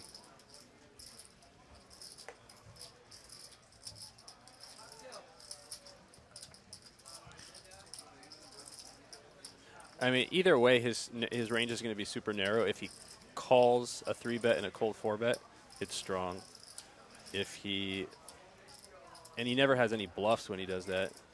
So at least this way, like, technically he can have some bluffs. He might, even though he doesn't do it often, he might have some kind of like ace-deuce suited going for some very rare cold 5-bet. Wow, and Jake thinking about mucking this. Yeah, it's not Well- a snap get in, but I just Well, if the Justin looks stacks so are- comfortable. He's like eating his food. That's He's not pretty worried funny. about the fact that there's a $10,000 pot in front of him. Yeah. If the stacks are like 150 big blinds or less, I think he can probably get it in. And Jake electing to just call. Is this a if I see an ace or king, I fold spot, otherwise I get it in? I wouldn't say on an ace or a king. Maybe on an ace if he presumes that most of Justin's bluffing range is going to be like ace rag suited. Then maybe he could get away on an ace. But mostly it's probably like keeping Justin's range as wide as possible and allowing his bluffs to continue. I don't think when he flats he has any intention of folding very often. It's just like if he jams, he knows he's not going to stack off with anything worse and hoping he hangs himself. Bets 420 into 14,000. Okay, this is... Oh, okay. Okay, so we got word that Justin had about 10 to 15,000 behind and moved all in, and Jake folded. Oh, wow. And that seems really weird. So Justin had 10 to 15K. That's what And we've then- been. Hold on, let's see. And then how much did... at Justin's stack? I mean, well, some of that was just pulled in right here.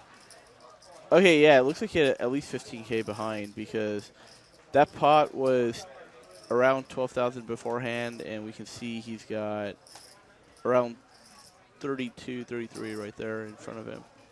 It's very close decisions the whole way throughout. If I recall correctly, the 5-bet was just a min raise. Is that right?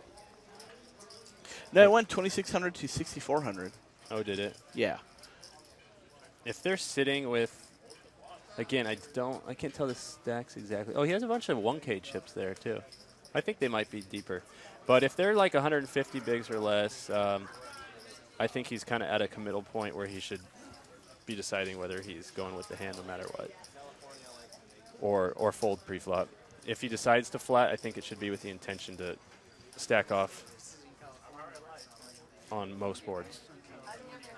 But it looks like they were deeper than our graphics show. And if that's the case, then he does have an opportunity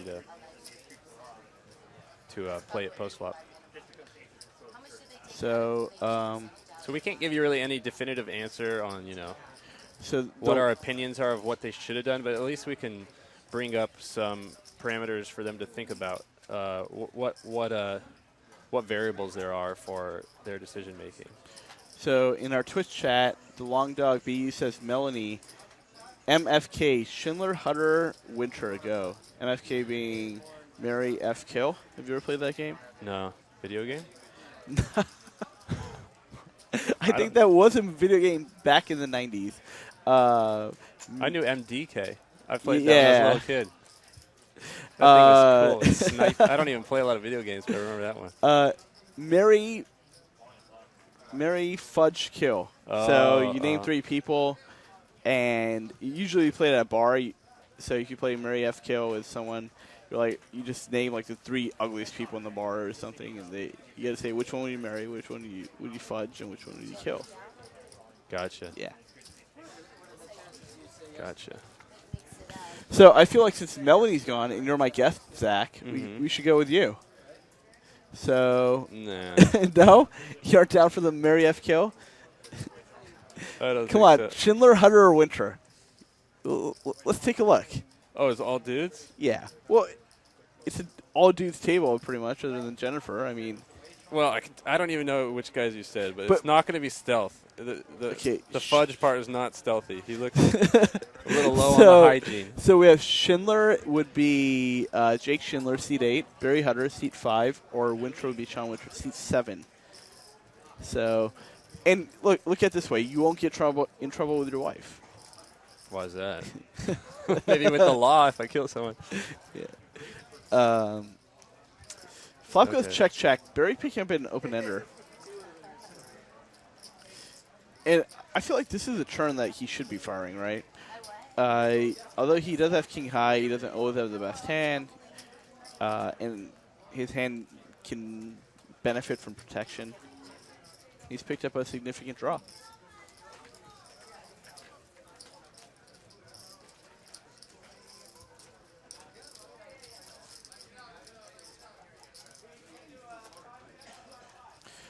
Coffee Nub asking how long is the stream going for.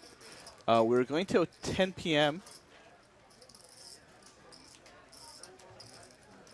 Cloning says, best live at the bike stream I've ever watched, commentary-wise and gameplay. Hey, Zach, that includes you. Yeah, I've been talking a lot. I hope it does. Yeah. Well, Thanks. no, Thanks for the shout out. I thought you did. You gave really great commentary. Thank you. Appreciate it.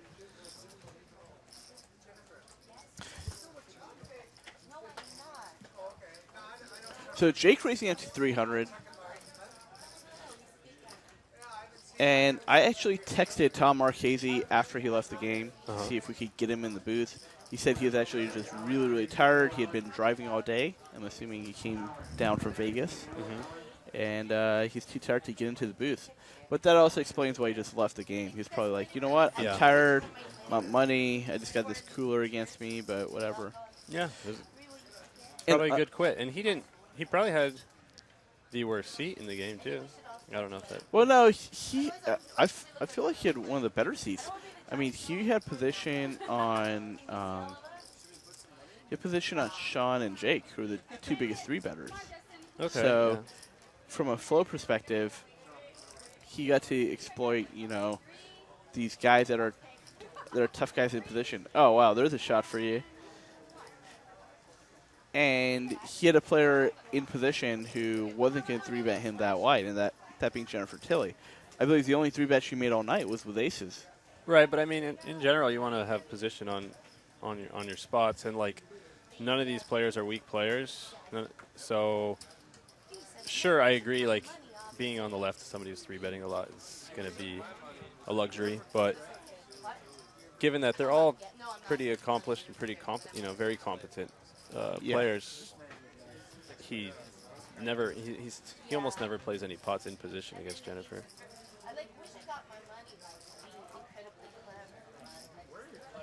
Oaksterdam 420 asking, why does Raymond Davis always give me a hard time? So he says, oh wait, why does Raymond Davis give you a hard time? He always gives me a hard time because he's got nothing better to do. He's a hater. Yeah, he's a hater, but like Raymond Davis is the type of guy that he just wants to stir the pot.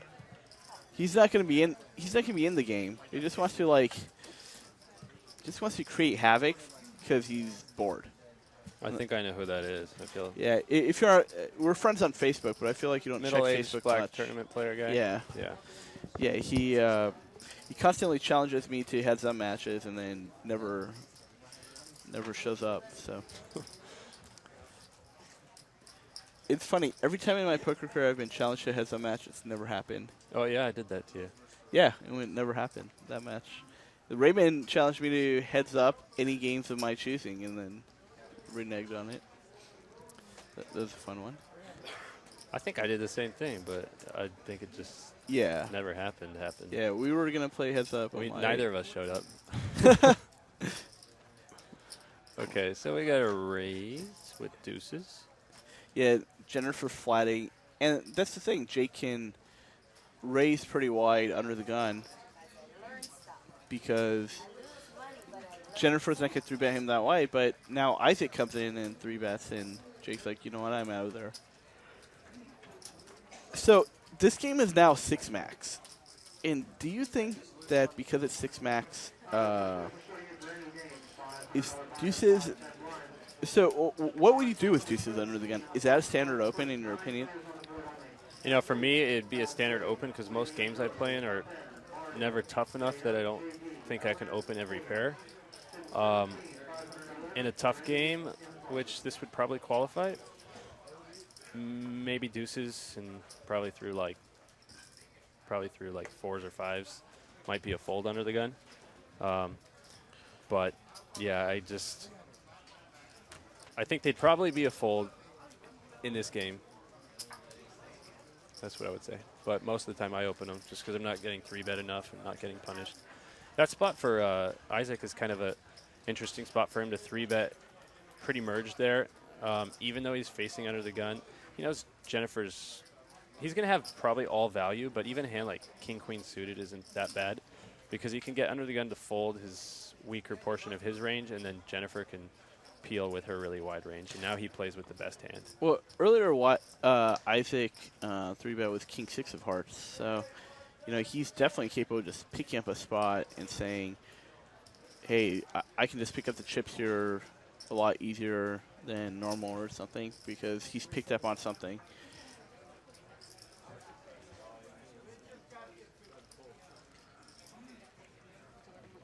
Jake with a delayed C-bet of his own.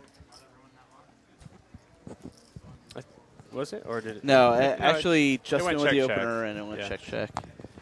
And it's actually interesting that Justin checked back there. I think he checked back there because he had a 6 in his hand. It's interesting because he would have. I feel like he would have bet if he had something like King 10 offsuit on Ace 7 4 rainbow. Yeah, I would like a C-bet there. But that 6 might have made him think, okay, I can turn a straight draw. I have some turnouts that can improve my hand, whereas like King 10 offsuit or King 9 offsuit, there are many turns that do improve his hand. Yeah, you could look at it that way. You could also just use the 6 when you do turn the gutter to like barrel the big blind off 7X or something like that.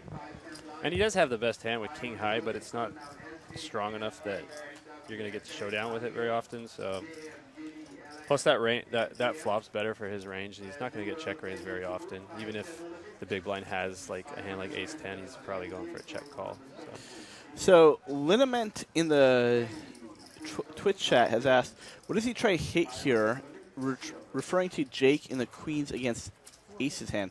A queen, when the call was not good, if he thinks the other guy has Ace King, well, the call is good, otherwise it's not good. If his plan is to check fold on an 8-high board. And I kind of thought the same thing, because once he called, the pot was around 13,000, maybe 13 and change. And Jake had, let's say, 15 behind. So Jake had roughly above a pot, barely above a pot-sized bet behind. I just don't know how you can justify flatting queens pre and then folding on 8-5-4 rainbow flop. Well, first I would say I'm still skeptical that we had the stack sizes correct. But even if that's the case, it's a little bit more complicated than that. Basically, there's no guarantee that that Stealth Monk is going to C-bet the flop after it went, let's see, it went raise, 3-bet, 4-bet, 5-bet, call. I mean, that doesn't sound like, the big blind doesn't sound like he has some weak hand that he's looking to fold a lot. So there's a lot, he's calling because a lot of the times he's looking for the flop to go check, check.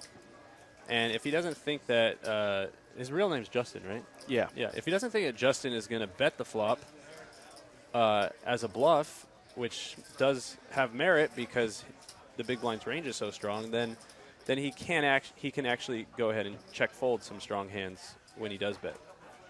I hope that kind of made some sense. But I'm not saying it's a slam dunk check fold by any means, but that is the thought process behind it. So it's very close. Going off that thought process, should Justin be checking back the flop with the aces? Yeah. I mean, obviously, obviously seeing the hand how it played out, it seems like the optimal play is to check back the flop, because if Jake is check folding queens, then you just need to you want to extract value from queens when you have aces. By the way, Sean with aces, Barry with 10-8. He's going to muck it. Sean saying, you know what? I've had this lag image all night. I finally show up with aces. Yeah. Can't get anything. I don't think a check back actually is, I kind of retract a little bit. I think a check back on the flop is decent. I'd say I'd mix it in with aces. And I kind of like it better with aces than kings, just because aces need less protection against if he has like a hand like ace-king that he 4-bet and then flatted a 5-bet with. So with the aces, I think it's actually pretty decent to check back some of the time, especially since he doesn't need the SPR. The stack sizes are low, so even 2 streets is plenty to get stacks in. So it looks like they might be either they're putting in an ante or doing a flip. Flipping for 1,000. It looks like, yeah, so they're flipping for more than 1,000 because that looks like 3,600. Maybe it's 1,200 each. Or are they going to deal Jake in? So the game has become four-handed with Justin. So Jake is in the flips. It's 1,000 each. 4 ways. Just no limit hold on.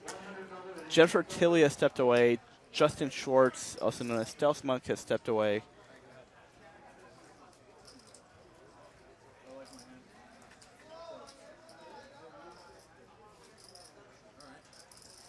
So they're kind of peeling each card, each other's cards one at a time.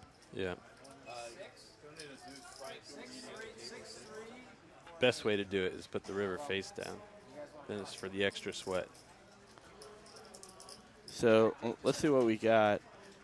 Jake with 10 deuce. Looks like Barry has a 7. I think showing a queen. I think a queen is a high card right now. Yeah. The board's King 654. Queen high is winning right now.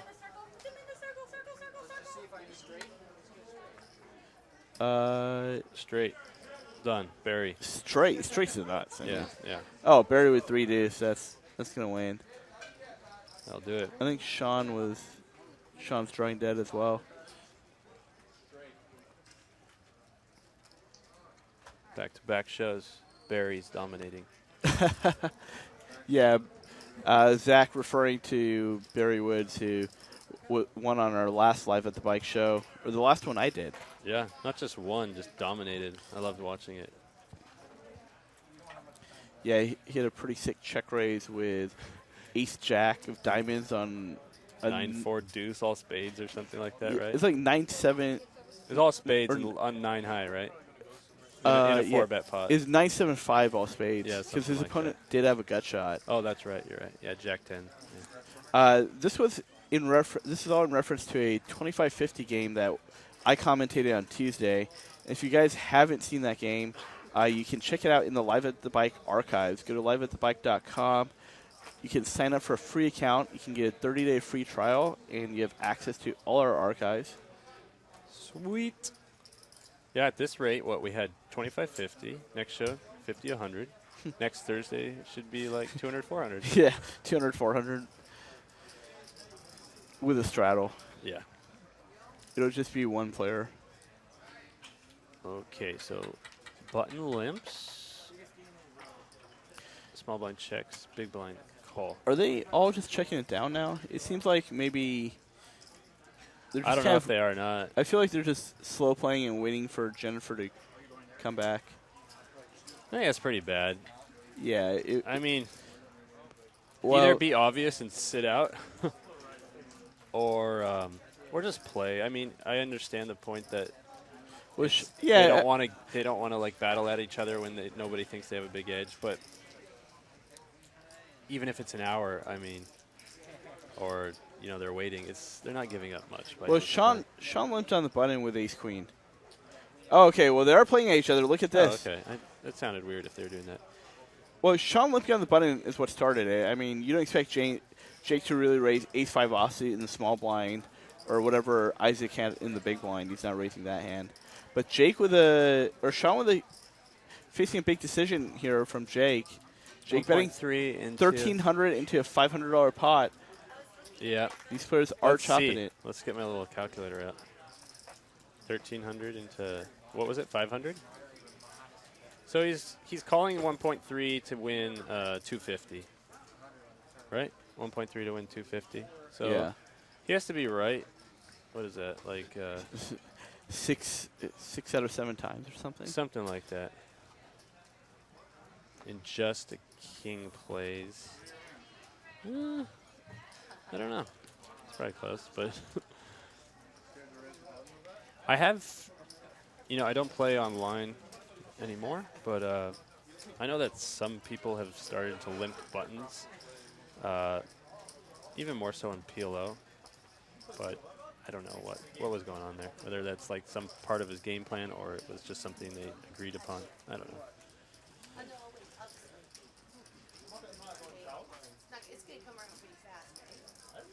Bryce Yaki saying Marchese is sick. How does he snap fold? That's because he's the best, man. Yeah. I remember the first year of the $1 million one drop, we were taking, we were doing a fantasy draft for it. And I said, you guys can have your teams. I just want Marchese and Rast. I think they're just two of the best D-stack players out there. Yeah, it's impressive. It's a great fold. I haven't played with either, so I just know Marchese has a really good reputation. Have you ever watched Marchese play at all? Like a little bit in a tournament, but he's been on quite a few TV shows and yeah, things like that. A little bit.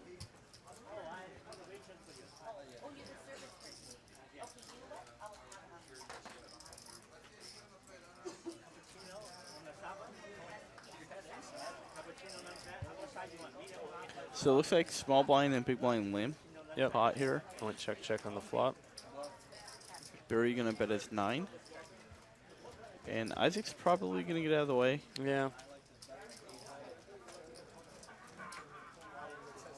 One of the big approaches these players have strategically is it seems like they want to avoid tough river spots. And although Isaac Barron could say, okay, maybe ace high is best here. My opponent could have an array of draws that he's betting, or just be betting because I check twice. It seems like he just wants to avoid that river with, on the turn he really has no pair, no draw. He just wants to avoid facing a river decision with ace high. Yeah, I mean, that has something to do with it. Also, the thing is that even if he has the best hand currently, the big blind's entire range has a ton of equity. Like a gutter has 4 outs for the gutter and then 6 live cards for pair outs. So, even when he's correct or even when he is ahead, he still has 10 outs. Plus, the big blind can bet 2 streets as thinly as like a strong 7 there. It was king 9-7. King 9-7 something, king 9-7-5, yeah. I think. No, so king 9-3 turned 7, I think. Yeah, so even a hand at like queen 7 is strong enough to go ahead and value bet. So let's say the river pairs the board into 3, he's going to get value betted by a king, a 9, and a 7. So he's just in a world of hurt there trying to get the showdown. Now there's a hand earlier where the flop came 10-7-5 2 clubs. Sean led. Jake flats with Jack 10 offsuit, and then Tom raises with 10-4 offsuit, and everyone folded. And I thought that's an interesting fold by Jake, because if you really evaluate Tom's raising range, it obviously widens once you include 10-4 offsuit in there, but the classic raising range, so to speak, or the orthodox raising range, if you want to use that term, would be flush draws with some straight draws mixed in and sets and 2 pair combos. Yeah, it's not a play that's made a bunch, but it's nice. You have a blocker to like other strong top pair hands. You can get some value for some draws, things like that. But let's look at this putt. So we have under the gun. So there's a straddle here. Okay, it folds. It folded to Sean, who limped. Jake raises it to 800. Oh, and then there's a limp re-raise then? Yeah, Sean made it 2200. The flop is Jack 10-4 with 2 spades. Jake with a flush draw and a gut shot to straight. Sean with just 8 high. I believe Jake verbally announced the bet sizing, and Sean just mucks. It's interesting these guys don't want to play shorthanded with Sean. When Jennifer walked away, they were playing all these limp pots. Sean seems like a guy that is throwing a lot of money in these pots, and you'd be happy to play with a guy like that. I mean, he put in 2,200 pre with 8.5. And that's seed 8, right? 7. Seed 7 in well, the last. Yeah, right here with his sunglasses on his Oh, head. okay. Yeah, I don't know anything about him.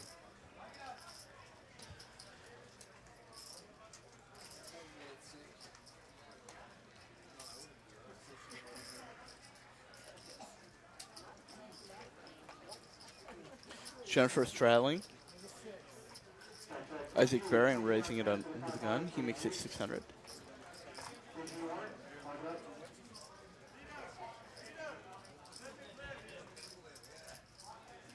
Justin's probably going to, let's see, at least call here.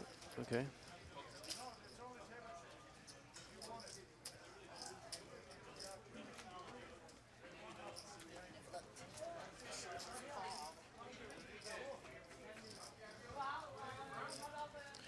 Through ace to the flop. Wow, okay. Wow, look at this. Sean flopping a gut shot with a flush draw. Isaac with the open ender. These two did rest on a pot earlier.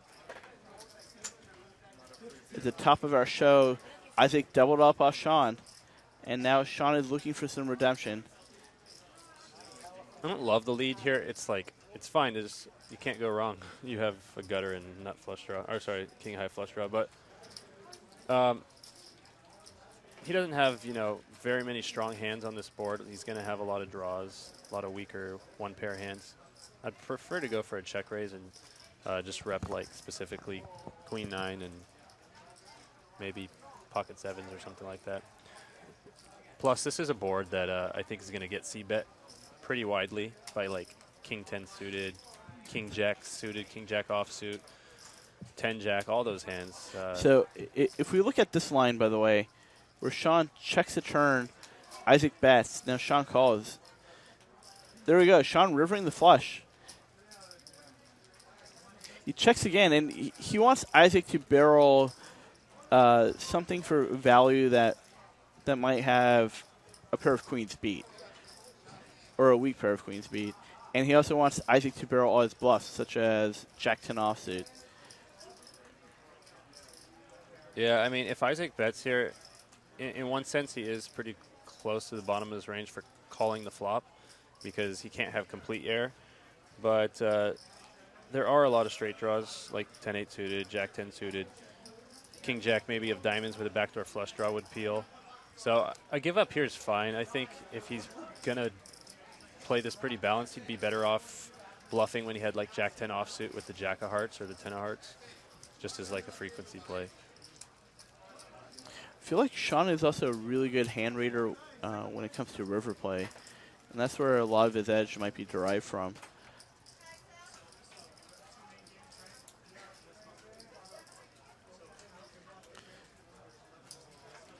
So far, Sean has gotten the best of Isaac on rivers, but I guess Isaac did own him there by checking back.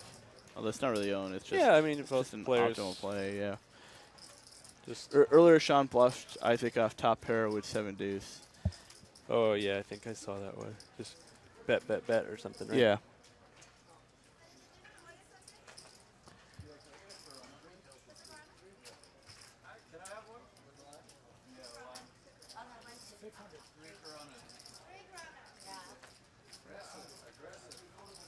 Mookie88 saying this is actually a sick lineup. Jimmy Bluffett saying always loves his stuff.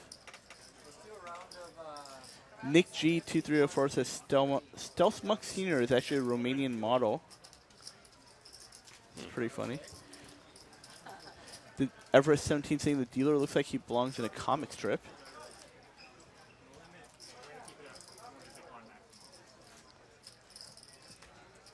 Teapot 1011 saying I'd pay to do it. I think he's talking about commentary. While Nate appeared saying sits down in jogging pants and a Nike sweater, proceeds to eat bacon double cheeseburger.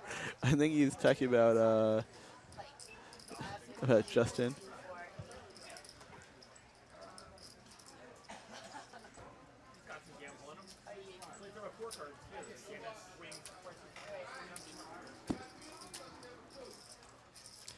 Sean with a raise to 600. Barry was 9-5 suited.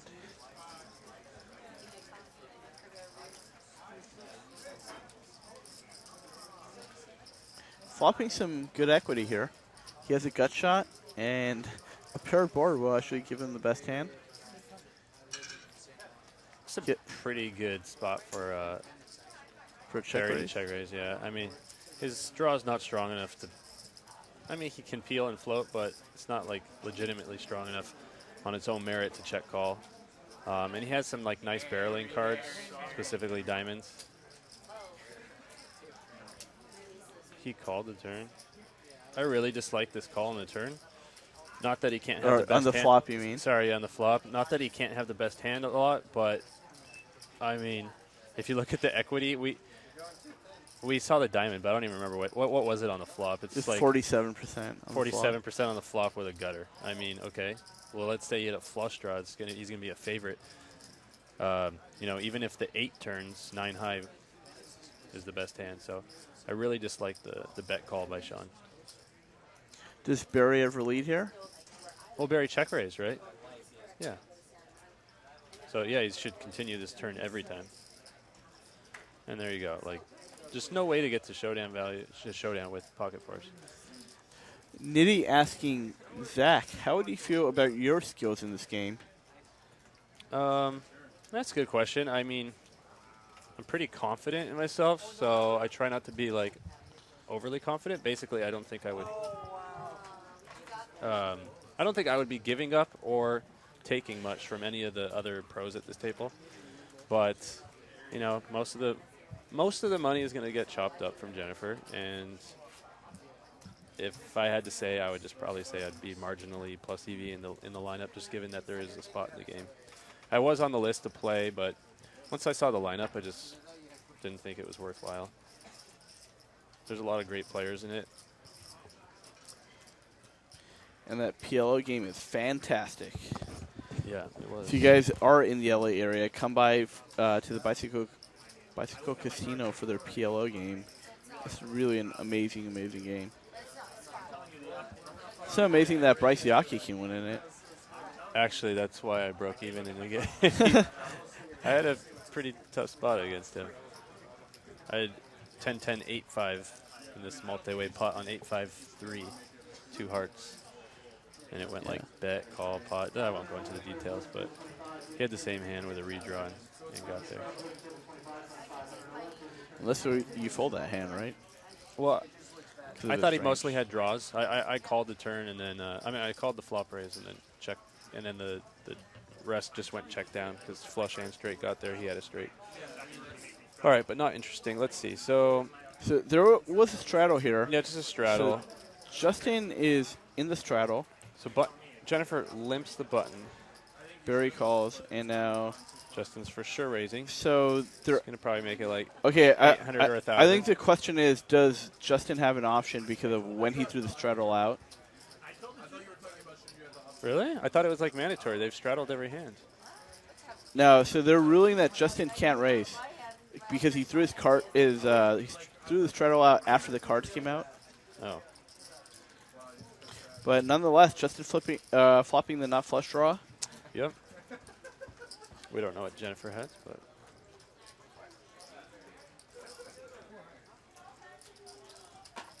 Jennifer betting on the button. she bet? Yeah, just check. No, the Jennifer. no. Justin bet. Yeah, because he's first stacked and he has Okay, enough flush draw, sorry. yeah, and she Yeah. called. She's probably like, I don't know. She's probably like 7x, I think, maybe. Well, she could easily have a jack as well. Yeah, or even could. a king but high not a flush good draw. jack.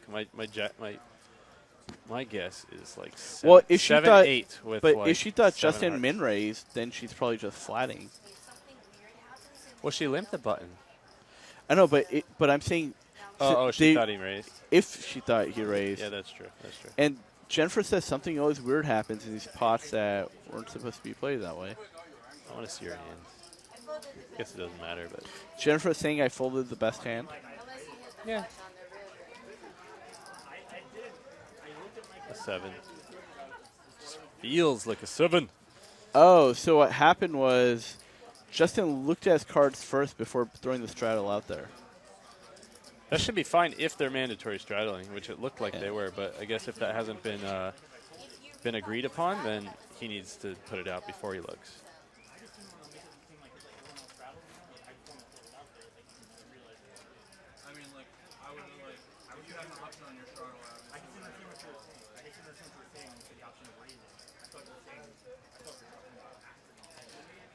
Sean straddling, action to Jake. We're playing six-handed 50, 100, 200 right now. I was going to say, is that guy going to sit down in the game? For a second, it looked like he was going to sit down. That'd be funny. Who was going to say that? Oh, The server.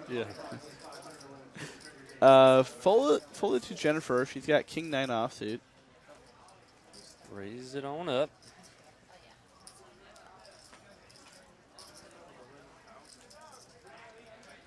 And he's going to defend wide, but I'm going to guess 8-3 is going to go in the Wow, Sean has a fold. Yeah, I didn't realize I had a 5K pick in me, and that's why I know 58. You didn't realize you had what? I didn't realize I had a 5K pick in my hand. Rory Pop saying, trust me, All you right. don't want to play shorthanded with Sean, especially at shorthanded deep cash. I believe you.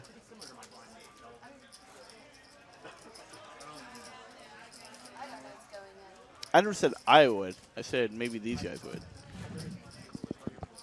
Anyway, this will be our last hand of the night. It's been such a special game. Live at the Bike on a Friday. We usually run our live cash games every Tuesday and Thursday at 8 p.m. Pacific time. Every Wednesday we have Poker Talk Live, a free live talk show that goes 1 hour with about poker strategy. Every Monday is a poker sesh with Abe Lyman at 7 p.m. You can check out Live at the Bike's full schedule at liveatthebike.com. Right now going on at the Bicycle Casino is the Legends of Poker series. You can go to thebike.com to find out more information about that. The $3,700 World Poker Tour Legends of Poker main event starts tomorrow. That's been won by greats such as Doe Brunson and Dan Harrington. And you'll be playing it. I'm Yeah, sure. I'll be playing it. Will you? No. No. Family life. Yeah, Can't I've commit. You know, I've really been thinking about whether I wanted to play it, and yeah, I kind of do. I've final tabled it before. For Melanie Weisner, Matt Salzberg, myself, Zach Freeman, all of us in the booth, our production team here at Live at the Bike, we thank you for joining us here for the special 5100 no limit game, and we'll see you guys on Tuesday for more Live at the Bike at 8 p.m. Pacific time. Have a good weekend, guys. Thank you. See you guys.